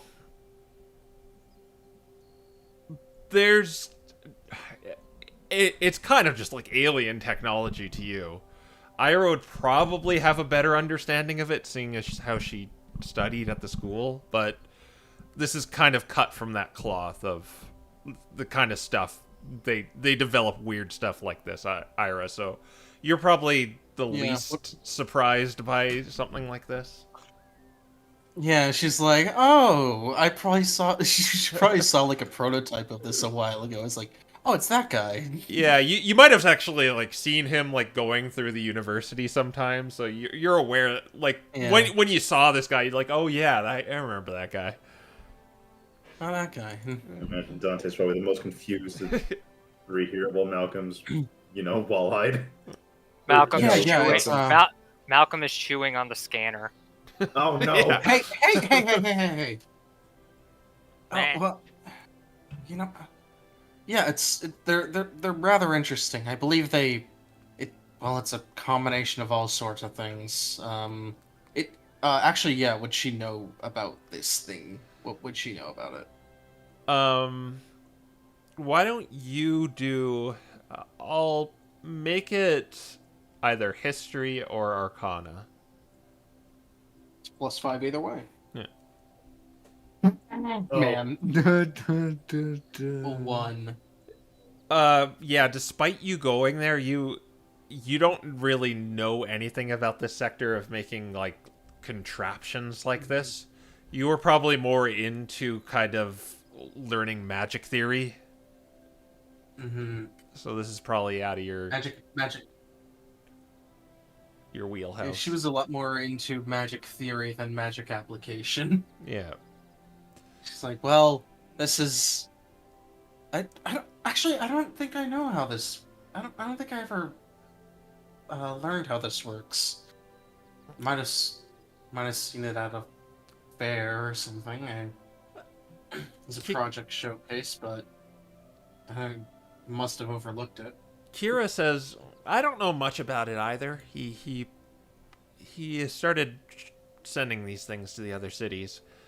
But from what I hear, it's like the projected image spell that those mages use.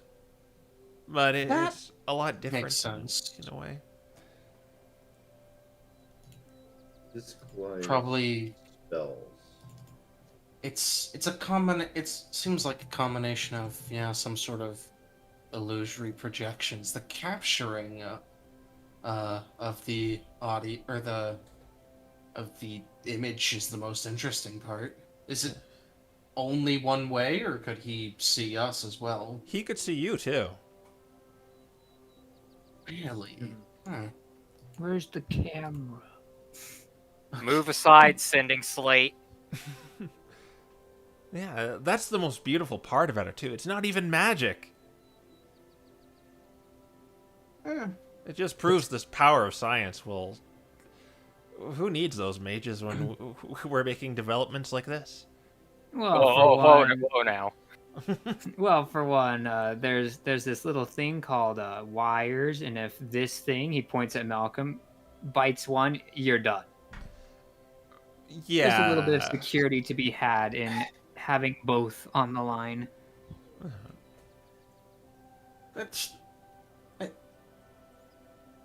She kind of like looks at Malcolm and just begins like kind of tucking in some of the wires.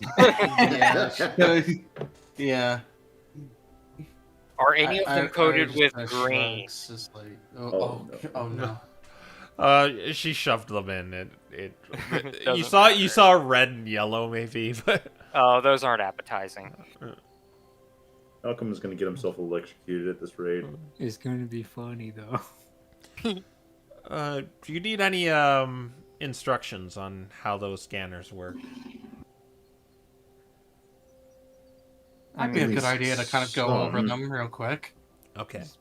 So, off the table, how they work is after an encounter, you can scan one creature with it. And you could scan a particular part as detailed on the document. And you basically have that. You could just ask me what the creature is and what its CR is. Okay. So if you want to keep all your data on like this master document, or because after encounter you guys will get 4, assuming you all do it. You can all do like the same thing, get the same piece of data like 4 times. Like that's something you can do, or you can all get different ones. Just whatever you want. Are these things Let's just work reusable? Yes, you can make as many like healing potions or the salve as you want. No, I mean the scanners. Yeah, they work indefinitely, but you Okay. can only use it once after an encounter. It's like Got it. the idea is like it's getting scanned, and then the other ones kind of just the magical energy leaves them before you. It's can, like this is basically a magical non-attunement type item. yeah. And these only work on creatures that are anomalous in nature, like Yeah. either- They won't work on Used. like bandits or anything. They'll only work on like creature, like what would be a monster or a feral Pokemon. Gotcha. Okay. And there'll be terminals in every city where you could interact with Polly and get those get the items. Some have still have like a little bit of a cost if you look on the end there, but that's Yeah. marginal compared to the real price. Mm-hmm. No, very nice. Yeah, and it might grow depending on how much you do this. To different better items. We have to fiddle with this sheet because I'd rather just store all of our intel in one place. Yeah, that's what I was thinking instead of too. gathering. Like you all put it in like one master thing. We could make a new bank. Yeah. A new bank page. Let's go. Yeah. Yeah, no, this is... Yeah, Ira's just kind of checking out the scanner, just trying to, like, use it. She scans Fido. Yeah. He's not dead, so it won't work, but Well, he's not dead, but... yeah. Hmm. Or actually, Interesting. I'll Is Fido dead? I'll let you get him. Okay. Just as like a little tutorial one. Okay, so I don't think there's anything I can scan other than fluid data on this thing. I think it's all fluid. All right. Yeah. Unfortunately, he's a CR 1/8, so I doubt it'll do anything. yeah, It's for collection purposes. it'd be a sticky slime, and Gotta fill out the monster decks. Oh my gosh. It's the Pokédex of monster manuals. Yeah. The dungeon decks. There we Yeah. go. and what part of Fido do you want to scan? Well, I mean, I don't think they have hair. I don't think they have bones. I don't think they have organs or hide. The So- Animosaur fluid. Yeah. What? But what if we What is the did animus scan the again? bones and we find something? I'm gonna scan the fluid. All right. So yeah, you've this kind of blue light kind of encapsulates Fido as it just kind of surrounds him and just kind of it's like enveloping Fido in the blue light until Oh. it just kind of beeps. That didn't blind him, did it? I don't think Well, I Fido, guess they Fido don't could have see. eyes, anyways. Yeah.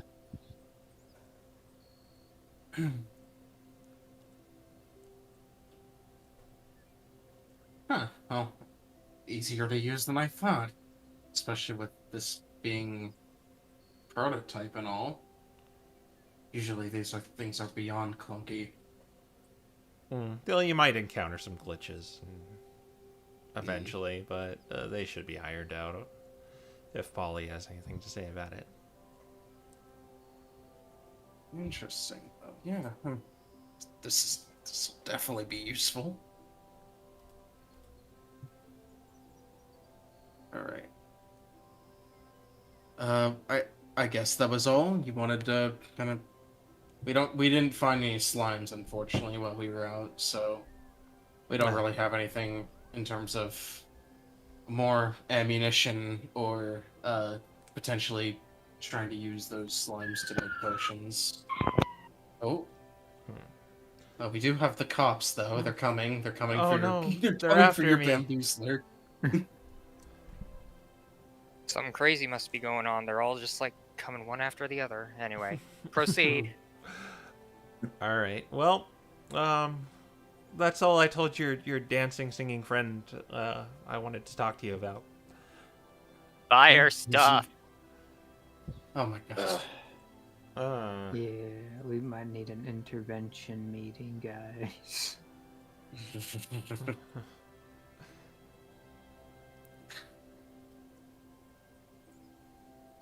Yeah. Don't. I feel like she's trying to become our boss, which is terrifying to think about. She's trying to advertise for us.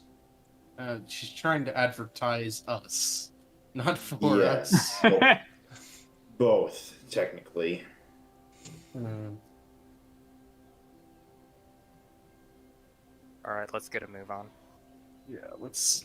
All right. Well, good luck out there. Hope you scan a lot of. Hope you scan a lot of things. Yeah, I think we're heading out soon, so I guess we'll see you at some point. Yeah. Might be a while. You can, if you find more slimes out there, you could forward them to. You could forward them to Polly, and he should be able to get you ammunition for the bamboozler. Right. All right. Sending someone that far away. Physical item. All right. Where do you after you bid Kira adieu, where do you wish to go next? I'm pretty sure that that's all the business that we have to take care of. Or what time of the day is it? Library. It's probably afternoon. All right. Heard call for the library.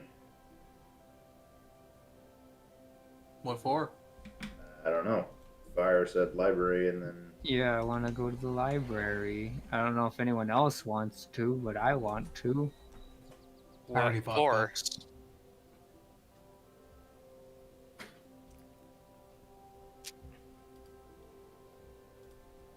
Oh, can't think Is of that any one I- reason. I want to get like books on poison and pollution. You want to do that? I don't know if Dante will go. You want to get I don't have books any reason. on poison and pollution? Yep. I believe the deal we had with the library is books can be purchased for 1 gold each, and assuming you read it, Mm-hmm. which takes a night, you will have advantage on the next ability check, intelligence check made about the subject.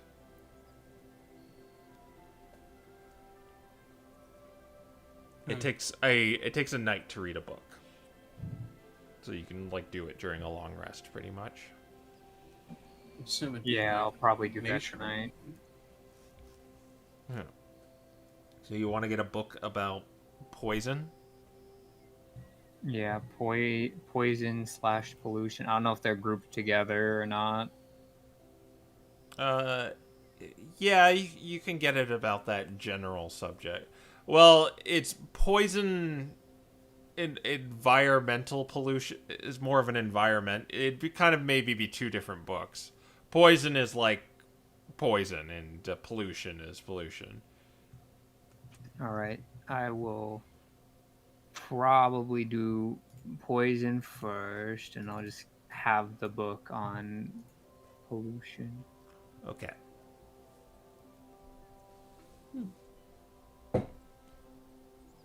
All right. We didn't need to go see Estelle for anything, did we? I mean, we Kinda could think tell her we that we're need to. leaving, but not particularly. No, we're not. I we're guess not we telling could her just about- like inform her that we're going to Iron Brooch, and then we'll rest and head out. Maybe that we're getting Yeah. chummy with Loom Halsey unintentionally too. Nah, she doesn't need to know that. I mean, Yeah, that's what it's- her job is, so she'd be like, "Oh, good job." Oh, okay. All right. So you want to drop by the hotel, the inn, right? Yep. In her room. Yeah. Yep. Yeah, you go across to the hallway to her room where she does her paranoid little ritual and lets you all in.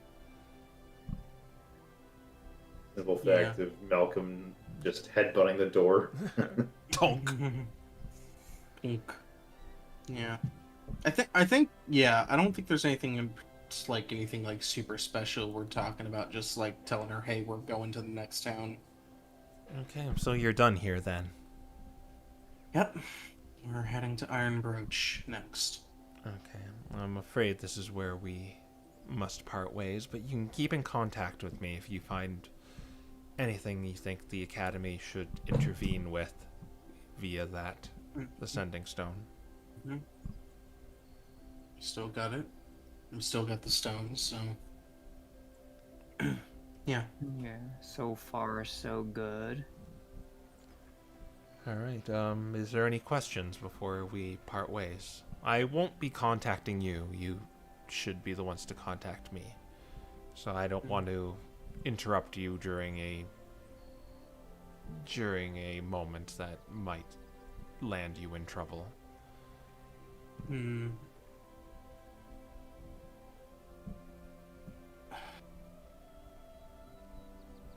No, I think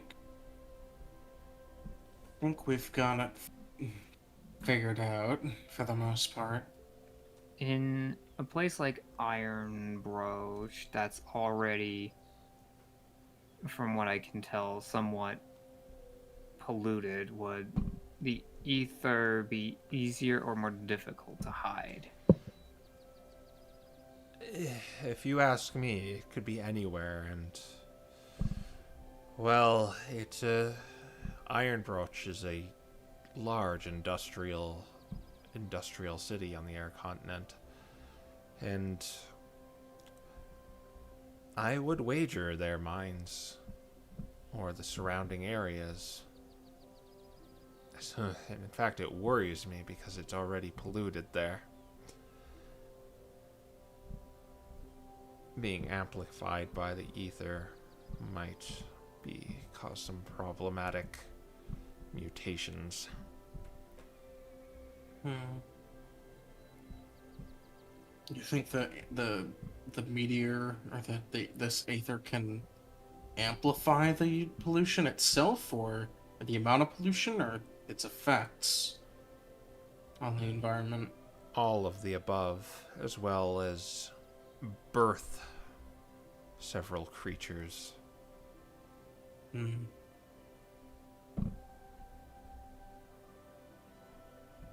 Suppose we're already It's familiar already with that. something and if it was something just growing in the earth, showing up in the mines provides another problem. Yes.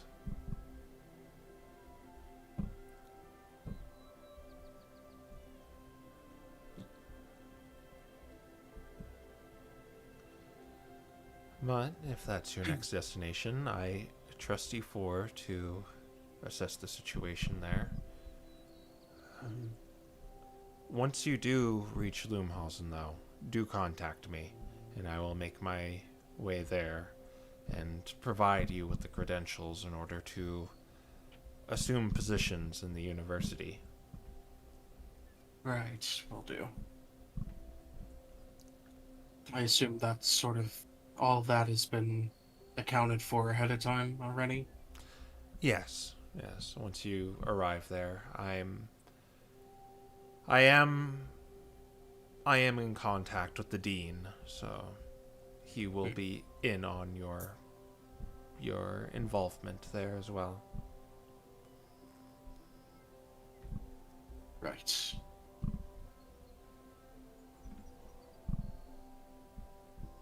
And you'll be working through him, by proxy me.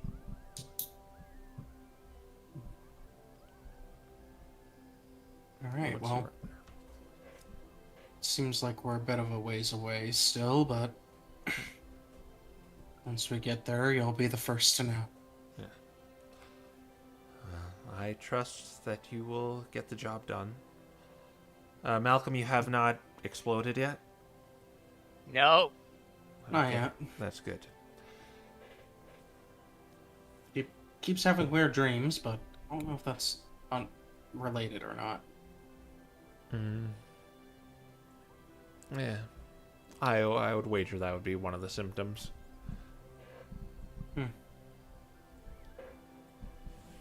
Strange hallucinations. Is that... What are your dreams about, Malcolm? No. Pink legs. And Pink legs. what do these pink legs do? They eat me. Fascinating. I may need a follow-up report from you later, Malcolm. Okay. Pink Maybe legs. we'll need a I'll sleep take a therapist. dream journal. I can't write though, so it might be pictures. Yes. That will do. As long as you have a brain, we should be able to assess certain informations at the academy. I wonder if it's connected with the Feywild or the Shadowfell or the realms in between. It's very, very curious. Dreamland. You think it's connected with another plane entirely? Possibly. It's only a theory. I wish I could spend more time with Malcolm to get to the bottom of it. But he seems to be a good sword hand or maul hand or hoof. I'll let him provide that rule for you for the time being. Well, once we get to Lumhausen, I mean, as I suggested, maybe making him out to be an experiment wouldn't be out of the question. He certainly, well, I don't think he'd fit in as very well disguised as a student. Yeah, I worried about the same thing, but the dean should have all that handled. Do you think our merchant might get in the way of this? What is she doing? Advertising us. Advertising? Oh, It ironically has increased our rapport with the university, but at the same time, we're supposed to be undercover. Yes, perhaps we can think of something once you reach Limhausen. Maybe for now I should be the one keeping contact with the university, or keeping contact with university members. At the very least, I have gone there before, so I have an alibi of sorts. Our existing, an existing history with them that doesn't just include work for them as a mercenary. Yes, and I was counting on that as well. Mm-hmm. Yeah, so maybe going forward, speaking with that Polly fellow, I'll be the one keeping in touch. Oh, Right. Okay, very well. Well, I will bid you adieu for the time being. I'm going to possibly head back to the ice continent for the time being. interesting. There's... By the way, what were these hedge mages again you spoke about? Yes, I met them on the ice continent. Yes, but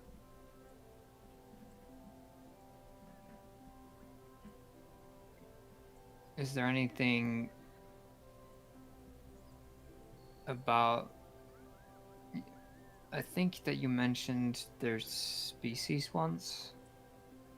Was it Fennekin? Yes, it's a Fennekin and a Vulpix. Did they travel with anyone or anything? Yes, they were with two others. A younger individual. Seemed like he was from Lumhausen, judging by the company he kept around. And a very stoic warrior, I want to say. well, I wouldn't say stoic. He had some outbursts sometimes. Or not outbursts. It's hard to get a read on that guy.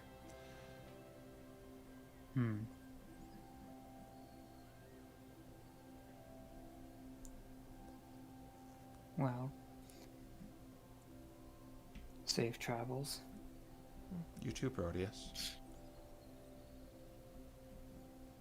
And, well, hopefully we can find a middle ground that works for everyone by the end of this. She nods at you.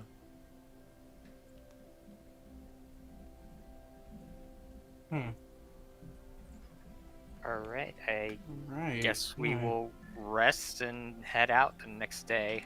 Yeah. We'll have a Yeah. worded argument about our greeted friend. Yeah, you swing by your room and you get a long rest. Yeah, so you can get all your resources back. And Hooray. you wake up the next day, and at your as you leave, the innkeep says to you, you four, the mayor wanted me to give you this. Oh. And it's a letter with a seal on it with it says to Cedric.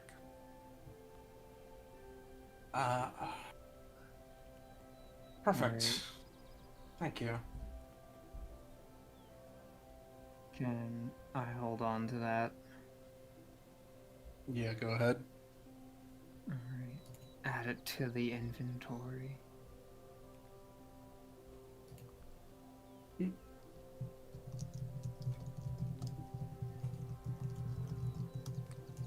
Alright, well, I guess we'll take that and go meet up with Anna All right. and And away towards Iron Brooch. yep. You still you see her kind of she's not dancing or playing the music anymore. She seems to be packing up at your behest because you said you were planning on leaving tomorrow. So you see her kind of Yep. like packing her wagon up and getting the harness ready for Malcolm with the carrot on a stick. Oh man, it's probably even nicer now too. Brass on a stick. Yeah. All right, are you ready to bid adieu to Oakshire, guys? Yeah, I suppose so. It's spent longer in here than I expected, to be honest, but yeah, let's get going. Let's see what lies ahead.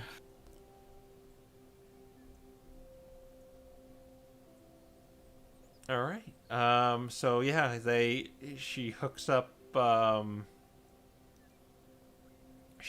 Malcolm to the front of it, and everyone else, the rest of you, board on it. And then she gets out the fishing rod and puts it in front of Malcolm. You're gonna walk for it. Did the cart begins moving? I still can't believe this continues to work. Yeah. I'm surprised too. We might have to change the bait if he catches on or gets bored of it.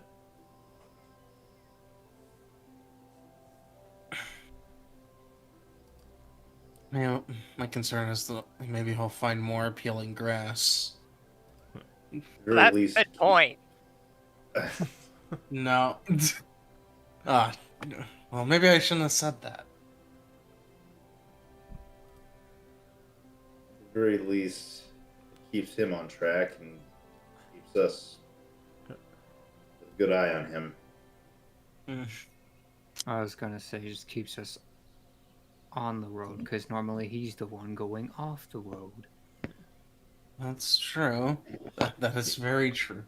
Someone, if one of us is resting, just give it a little dangle just so he gets his attention.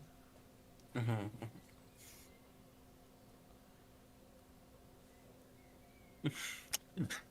Occasionally, Ira will cast a minor illusion to make it sparkle a little bit. Just yeah, as he like kind of diverts off to the side to go get like the longer grass. Like, nope. The obligatory occasional turbo mechanism. He rolls after it. He speeds up to try to get the sparkly grass. All right. It's a boost. It's a boost system. Oh my gosh. Everyone roll a d6 for me, as you All are right. now on the road. 6. Oh my Another god. 6. Is that triple sixes? 2. That's 2 6s. Oh, like- The other one was a nat 1 on a d20. Ah, okay.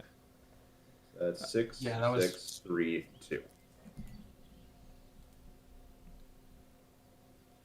All right. So it's been a few days as you've left Oakshire. You've all been taking turns kind of guiding Malcolm in the cart. Anna has stopped a few times to try and peddle some goods with people on the road. And you noticed when you did these occasional stops that some people were just very wary to approach you, thinking you were bandits or something at first, as they explained to you, before accepting her just her general store, and they buy a few items off of her. In fact, she is going to get a profit because of your 6s. She is going to get 20 gold. I'm going to give her gold. Okay, there we go. But at around day 5, as one of you is kind of like just kind of boredly just dangling the grass in front of Malcolm, you hear something in the distance.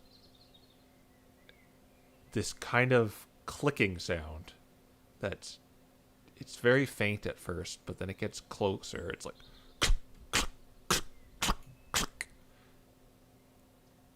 as when you look forward, there's this uniform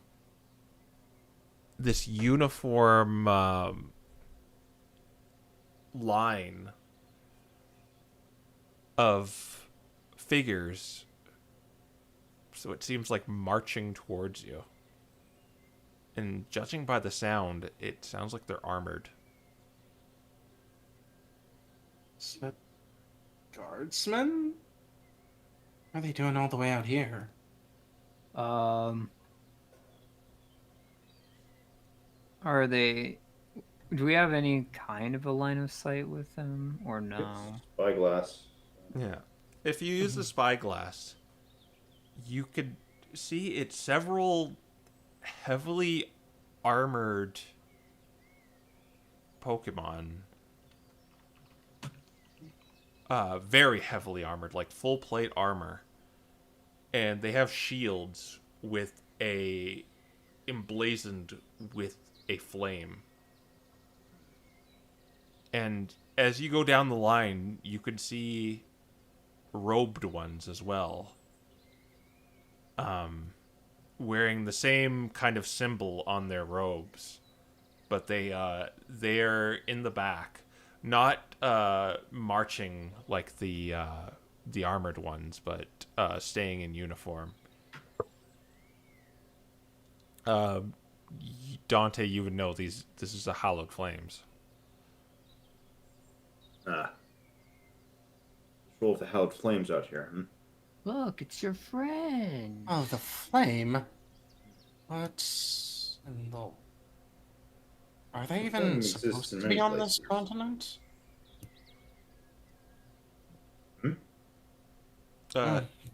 Yeah, they would practice here. In fact, you would know this, Ira, because Okay. yeah, a lot of them, well, some ex-members teach at the school. Mm-hmm. What's the flame doing all the way out here? This isn't even close to Halzen, let alone. Yeah, I think they have a decent. I think they have some sort of denomination in Iron Brooch. I don't think they're missionaries either. I think that they're going to go and take out some poor fellow. They're kind of on course with you guys. They're heading in the opposite direction, meaning they're going towards Oakshire. Regardless of what they're doing, even if they're not missionaries, they clearly must be on a mission with that much. I think that they're going after a necromancer. That ordinance. If word got out somehow. Either Maybe way, not the necromancer we need to talk specifically. to him because the last thing we need is them poking around there too much. I mean, as long as we don't stop and talk to them, I doubt they'll bother us. It may be good at least to let them know of the tree. Yeah, we can let them. Well, if they send them that way, they might find Aranos. And then there's also the issue of all that getting out around the mayor. And, well, the necromancer's gone, but still probably wouldn't appreciate that. Let's go see what they're up to. Either we have to ask to know. Yeah, we're walking past anyways, might as well. Go hail give a them, greeting or two. Dante. You use your mind meld or whatever you clerics do to speak with clerics. Dante just glares at Proteus for that. I was just confused. You're all the same people anyway, right? Are you? That is a very broad generalization. They're getting closer too now. They could see you before, but now you're getting a better look at them. And this regiment is like they're marching in uniform, very strict. But something does pop out about them that, at closer glance, is off to the side of them. There is another figure that just sticks out completely compared to all these clerics and paladins. And you see a Leafeon with a little white helmet on with a red cross on it, and she's wearing kind of like little belts and straps with a what looks like a first aid kit on, kind of like a fanny pack, but just kind of on her back. And she's sitting there with like this beaming ear to ear smile next to these like stoic clerics and paladins. Oh no. Careful, depicting that's a work. I know who it is. And they've got a traditional medic as well. Huh. Actually, Ira, you would know this is this looks like another student of the university. A more like basically a paramedic. She looks like someone, judging how she looks a little younger and what she's wearing, she's probably looks like she's a medic or a paramedic. What she's doing with all these paladins is your guess, but but the main paladin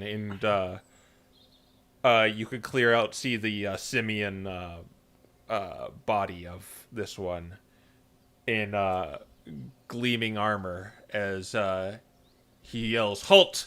as just on a dime they all just kind of stop behind him. Meanwhile, the Leafeon like starts going forward still, but then sees it and then just kind of walks back and immediately halts with everyone. Malcolm does not halt. He's still following the grass. No, he says to, like, he's saying it to his regiment, not you guys. Okay. Yeah. Just making sure we're on the same page. I mean, Yeah. either way, I might pull back on the stick anyway, so we can go talk to them. And this Infernape takes off his gleaming armor, and you see this kind of stoic Infernape underneath the helmet, and he says to you, "Hail, travelers! What brings you to these roads at this hour? Forest can be dangerous at nightfall." Well met. We're making time for Iron Brooch. Just still a little bit of daylight left. No reason not to get a little bit farther while we can. Just to travel as far as we can before we set up for the night. You What all are be- you all doing out here? We're running a vigil. The roads have been accosted by bandits and worse, from I reckon I've heard. We're just making sure our fair citizens are safe. You know, we can't be everywhere at once. Really? Interesting. For the common folk. And where All do the you way all out here is quite. where do you all hail from, and what's your business in Iron Brooch?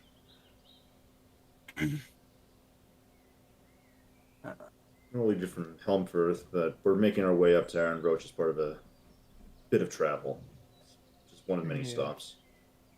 Making a couple stops before we head to. We're the Mausoleum. bodyguards of this merchant, and she wants to do some trading out there. That's me. She like pokes her head. Yeah, there she is. I see. Well, we do need some provisions. Would you mind if we do a little shopping? Anna, you have customers. Oh, great! Oh no. Welcome to Anna's Hero Agency, where we. No, not those kind of customers. Just the usual stuff. All right, I could bust it out. Just the usual stuff. As she kind of like pulls back Malcolm to stop and maybe unhook some. Let's him eat grass. Yes, he will graze. Would you? We're probably gonna take a rest right here. Would you mind breaking bread for the time being, and we can perhaps chat? With the rest of you. Sure. Suppose so. Mighty kind of you. It's the more the merrier, and with how dangerous the roads have gotten.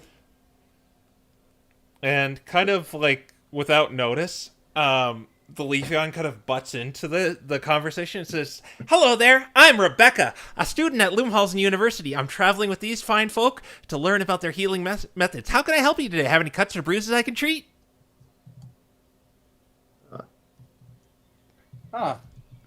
I can make some. Very well. Oh my. That's actually really He's- good. You be my dummy for me. Okay. No. No. She don't mind her. She's just she's really enthusiastic. As is Malcolm. Well, if you don't want to make any, do you have any cuts or bruises I could possibly treat for you? Been Fairly healthy, actually. Last few days. quite a couple days. Have you ever seen a Gracidia flower? They're beautiful. They have these amazing healing properties. I found one on the edge of the forest the other day, and it just has this really potent healing energy that I just want to try and use. So if you have any cuts, just tell me. Really? Where? Just on the edge of the forest? Oh yeah, I found it the other day while marching with these guys. How rare are those supposed to be? They're not that rare. Well, okay, yeah. Yeah. I wouldn't know anyways. It's like, huh. Yeah, no, we've had a couple Well, the last few days have been surprisingly quiet, so no cuts or bruises here. Oh, okay. How Appreciate the interesting that member of Lumhole's all the way out here. That's Well, rather far from the university. Well, I was invited to learn healing methods through these guys right here. I'm not enlightened like them, but I just wish to observe and see all sorts of healing methods, and not just my own. I'm studying to be a paramedic. And Looks at the yeah, you know what? Yeah, I was originally just going to be a medic, and I thought because I thought a paramedic was like a medic who jumps out of the sky in a parachute, but it's really just a medic who doesn't use a room or a lab or an office or anything. I'm just a medic on foot. a field medic, yes. Certainly a noble goal. Rebecca's zeal is indeed a blessing. Her energy is infectious, though she sometimes forgets to rein it back.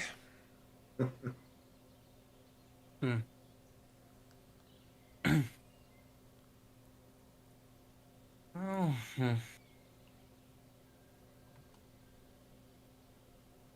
yes, I suppose it's welcome to some extent, seeing just to see non-magic users get this invested into the parts of it itself. Yeah, like I said, we Or- can't or be into everywhere at magic arts. once. So, the more people are out there helping folk, the better.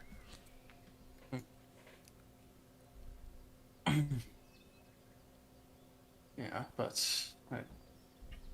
speaking of, all the way out here is, I suppose, quite surprising. It's still a couple days out from Iron Brooch, isn't it? Is it not?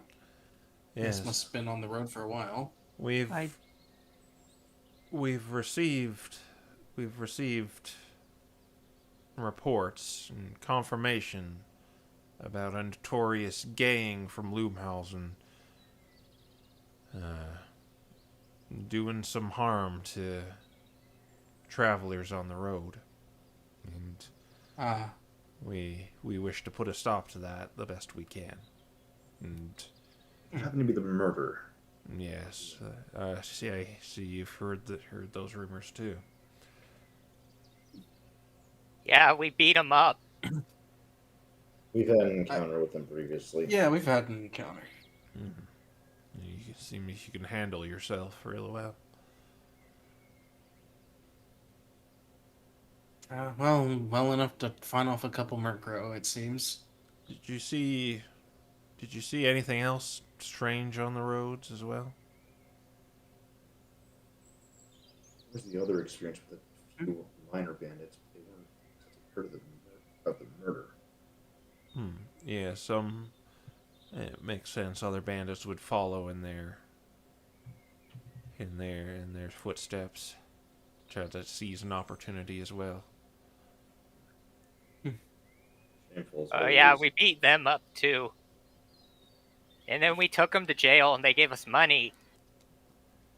Yeah, I hear they're offering that bounties for them. Yeah, I thought that the politicals of the region would be policing the roads. Well, that's why we're here. We were sent in. They. Yeah, I like even the guess, I guard don't know couldn't. a better term for it. Conscripted you? Like, are they paying you?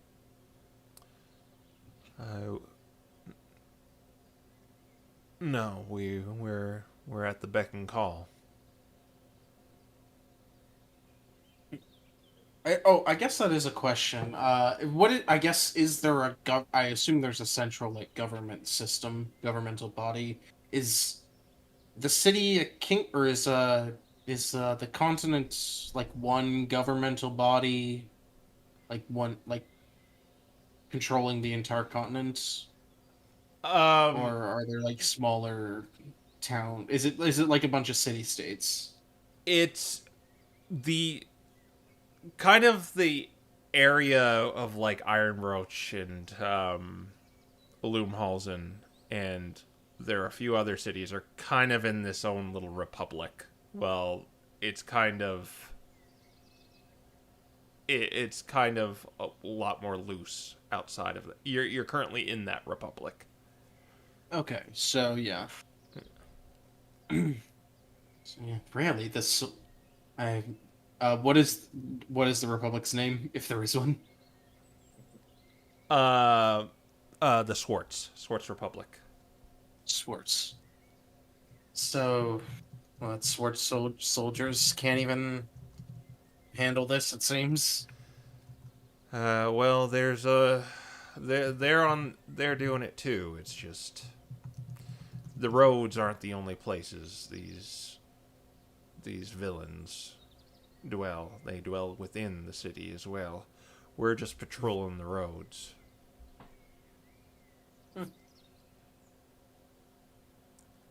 Fair enough, I suppose. Wish you luck with that. I mean, I would wish you guys a uneventful travel, but it seems like you guys are looking for the eventful. Yeah, it's not proud work, but well, in a way it is, but Well, certainly argue it's proud work keeping the common folk safe. yeah, but fighting others is not something we like doing. What would you rather be doing?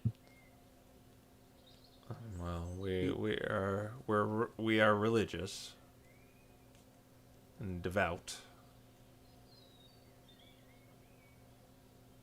Well, that can mean a lot of different things for different people. Well, we would rather be in our temples and churches than on the road swinging swords.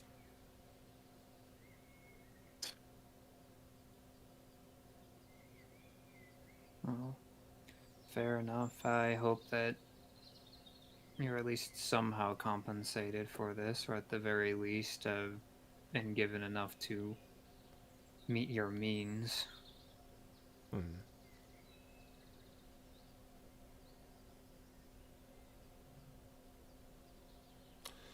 Well, if you hey, you said you didn't see anything else, right? Just the murder, right? That is Yeah, what for we the most said. part. All right. Well, it was a pleasure meeting you for. Mhm. He puts back his after they're done kind of resting for a while, and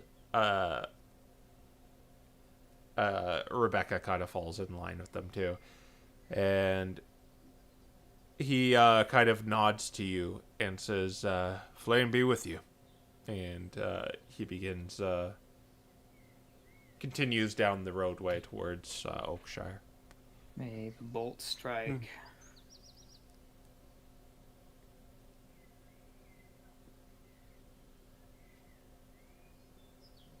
Harbinger guide you.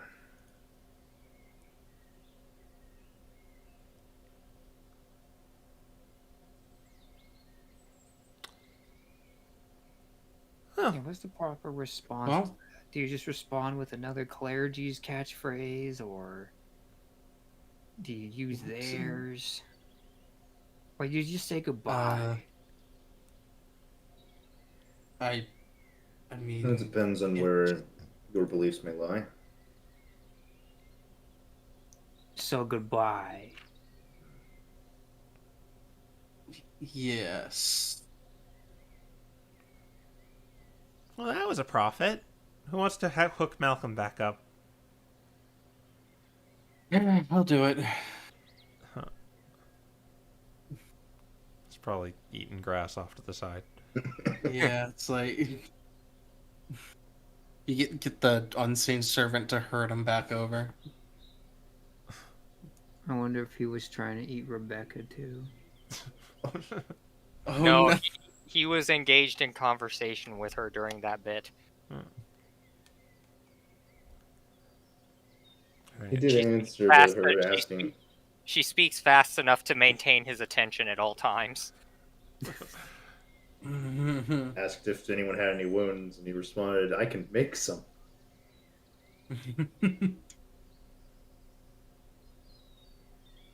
Maybe she should have come with us with how often we get beat up. Oh my gosh. Oh, we're not just we are recruiting another random NPC.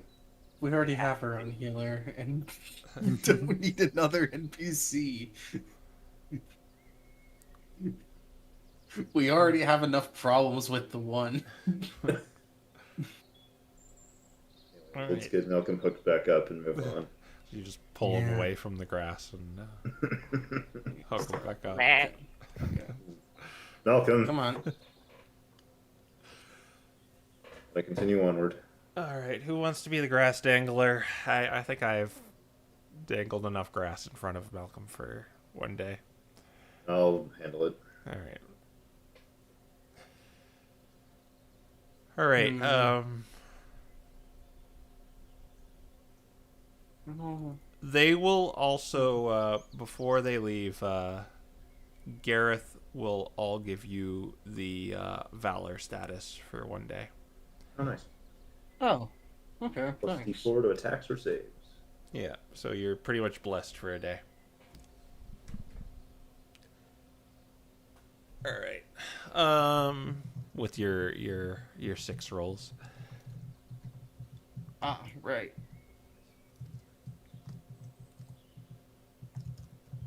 So you see some of their clerics just go up to you and do these hand motions and just kind of bop you on the forehead, if you let them anyway. Yeah, I don't think I Don't don't say what would think Proteus respectfully will. do so. He's like, no, Oh, so Proteus isn't. no, yeah, he's not accepting. Yeah, you probably Don't just say what out of respect. go back into the wagon while they're doing this. Yeah, go hang out with Ira- Malcolm. No, they touched Malcolm too, so yeah, in the wagon.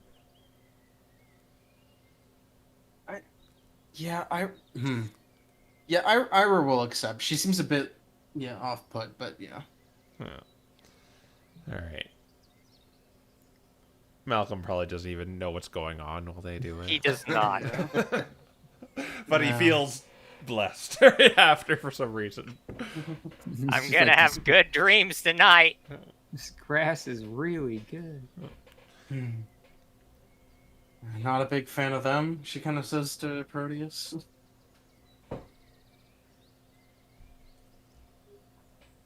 He doesn't actually really say anything to that.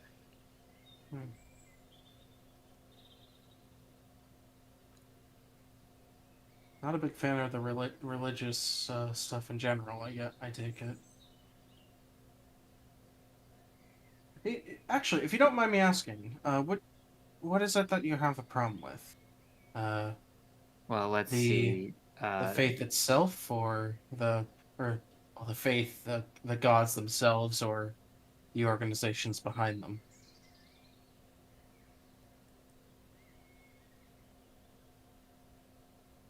Well, for the Hallowed Flames, it's just the fact that them and my species don't get along very well. And I'd rather keep my distance because of it. I didn't know they actively persecuted Zoroarks. I know they're arbiters of the truth and all that, but They don't actively persecute, but they absolutely do not like us because we are more or less the epitome of liars.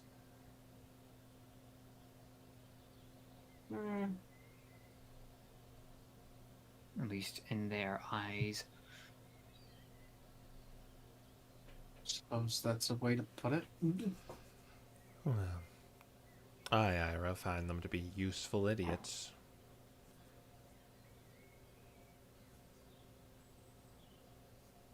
All I'm saying is, it's a bunch of ironclad idiots with hammers, and if we ever need a nail driven in, we can perhaps point them that way. I inclined to agree, but I'd also like to remind you that those are the people, the arbiters of those very edicts. Ones that would certainly consider your existence a heresy. Yes. So I'd rather us not be the naif. Rather not give us enough attention. Yeah, it's just they can be used if needed. Oh, certainly.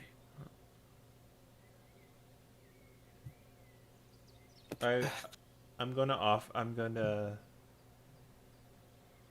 to award D6 luck points to Proteus and Ira for their conversation.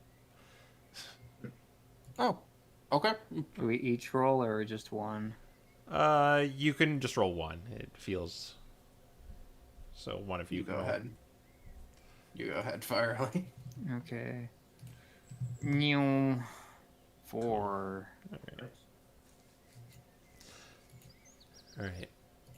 Now, are you guys done talking amongst each other about that interaction? No,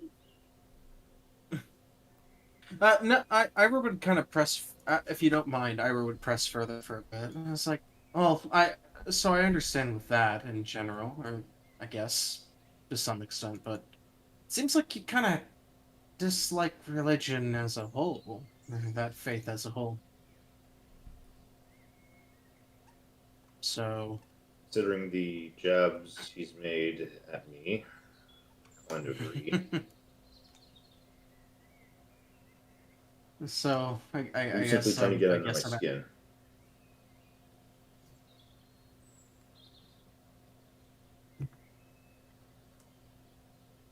Well,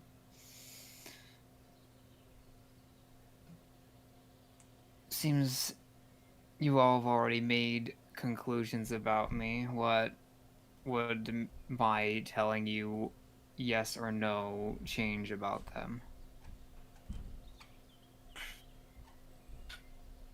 I've made assumptions I can't conclude and without proper evidence. I consider it, well, maybe not. Consider me just curious. Maybe not as a friend, more as an acquaintance.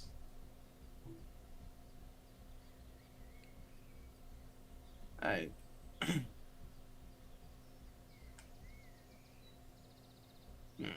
mean, I find them to a be lot of nosy.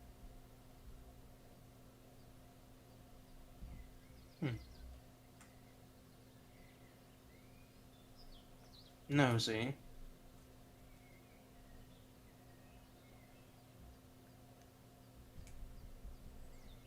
She kind of like mulls that over in her head, kind of moving around side to side, thinking. Nosy. Okay. Yes. As Fair in enough, I the suppose. Hallowed Flame specifically, or even Mortal Wing?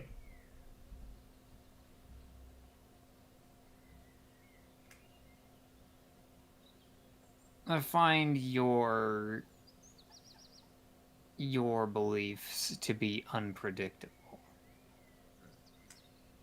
Because in some ways you aren't, and in other ways you send out people on these undead crusades.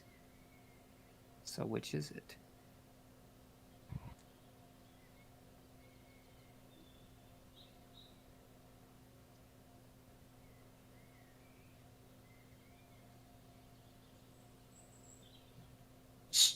Hold up, I got a little bit caught there Yes. when you said you Yeah. aren't. Yeah. He said in some ways you aren't, in some ways you are. You more or less stay at home, but at the same time you send people out to go on crusades. Oh. How? Crusades against the undead, though. That's. I don't find how that's nosy if this is simply correcting the course of messing with life and death. Well, why do you feel the need to be always checking for it, even when there isn't necessarily proof for it? Yes, I know that's why you're here. It's because you found proof, but you aren't the first one that they sent, and you won't be the last.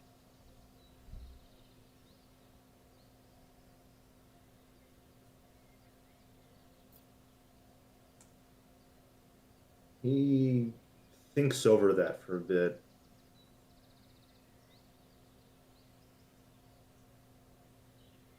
I mean, what solution would there be otherwise if the problem is still going to be necromancy, which clearly is problematic and against the edicts?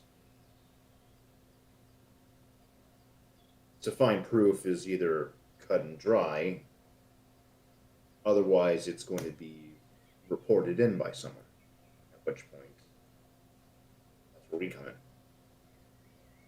So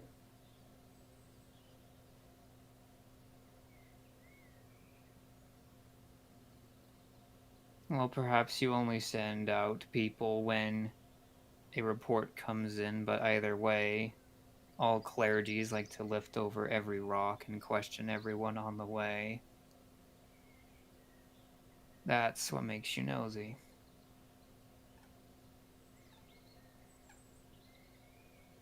It, to those of us on the outside, almost looks like you assume guilt.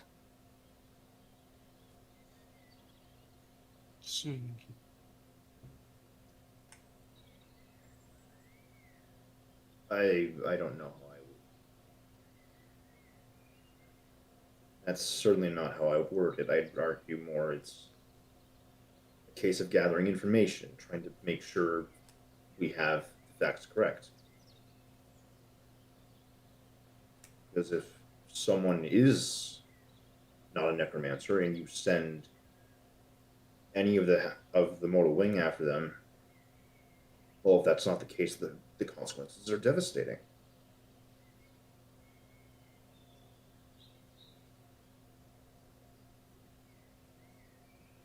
They can be no matter what. Whether you're Sounds like right you have some or wrong. experience.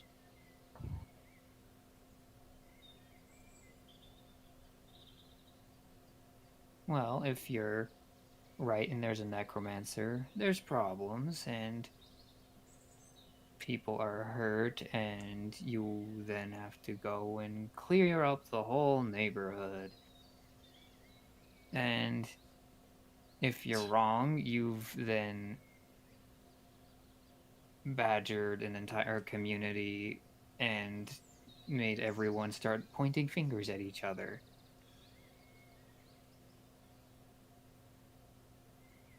The day that our friend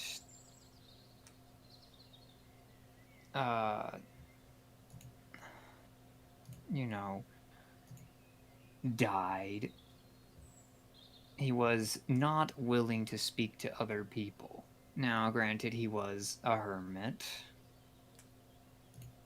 but all of the same, I can't help but wonder if Mr. Henders was slightly prompted to, because people kept asking him about this, that, or the other in relation to the goings-on out there.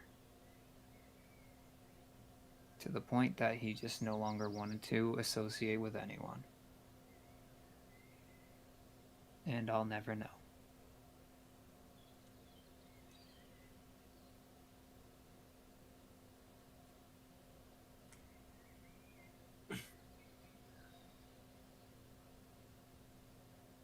does feel a little unfair to potentially blame myself or any clergy for the way that the whole situation was still very unfortunate. And at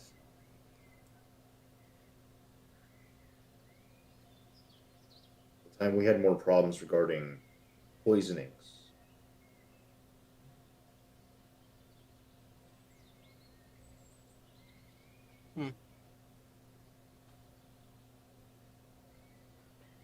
Brody shrugs. But there you go, satisfied.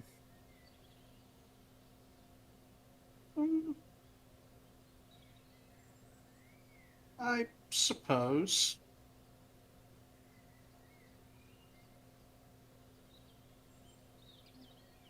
Good, because I think it's your turn less of to corral Malcolm. He's kind of like Oh, he's kind of just- drifting off to okay. the right. As Dante was Sparkles- talking here. Sparkles on Yeah, the they grass, hit the side of the Sparkles on road. the You know grass. how they've got those little bumps in the side of the road, so if you drive over them, it makes your car go. "Grrr." Yeah. But as you finish up this conversation, you hear a scream come from the forest on the right, Oh. and that's where we'll leave off.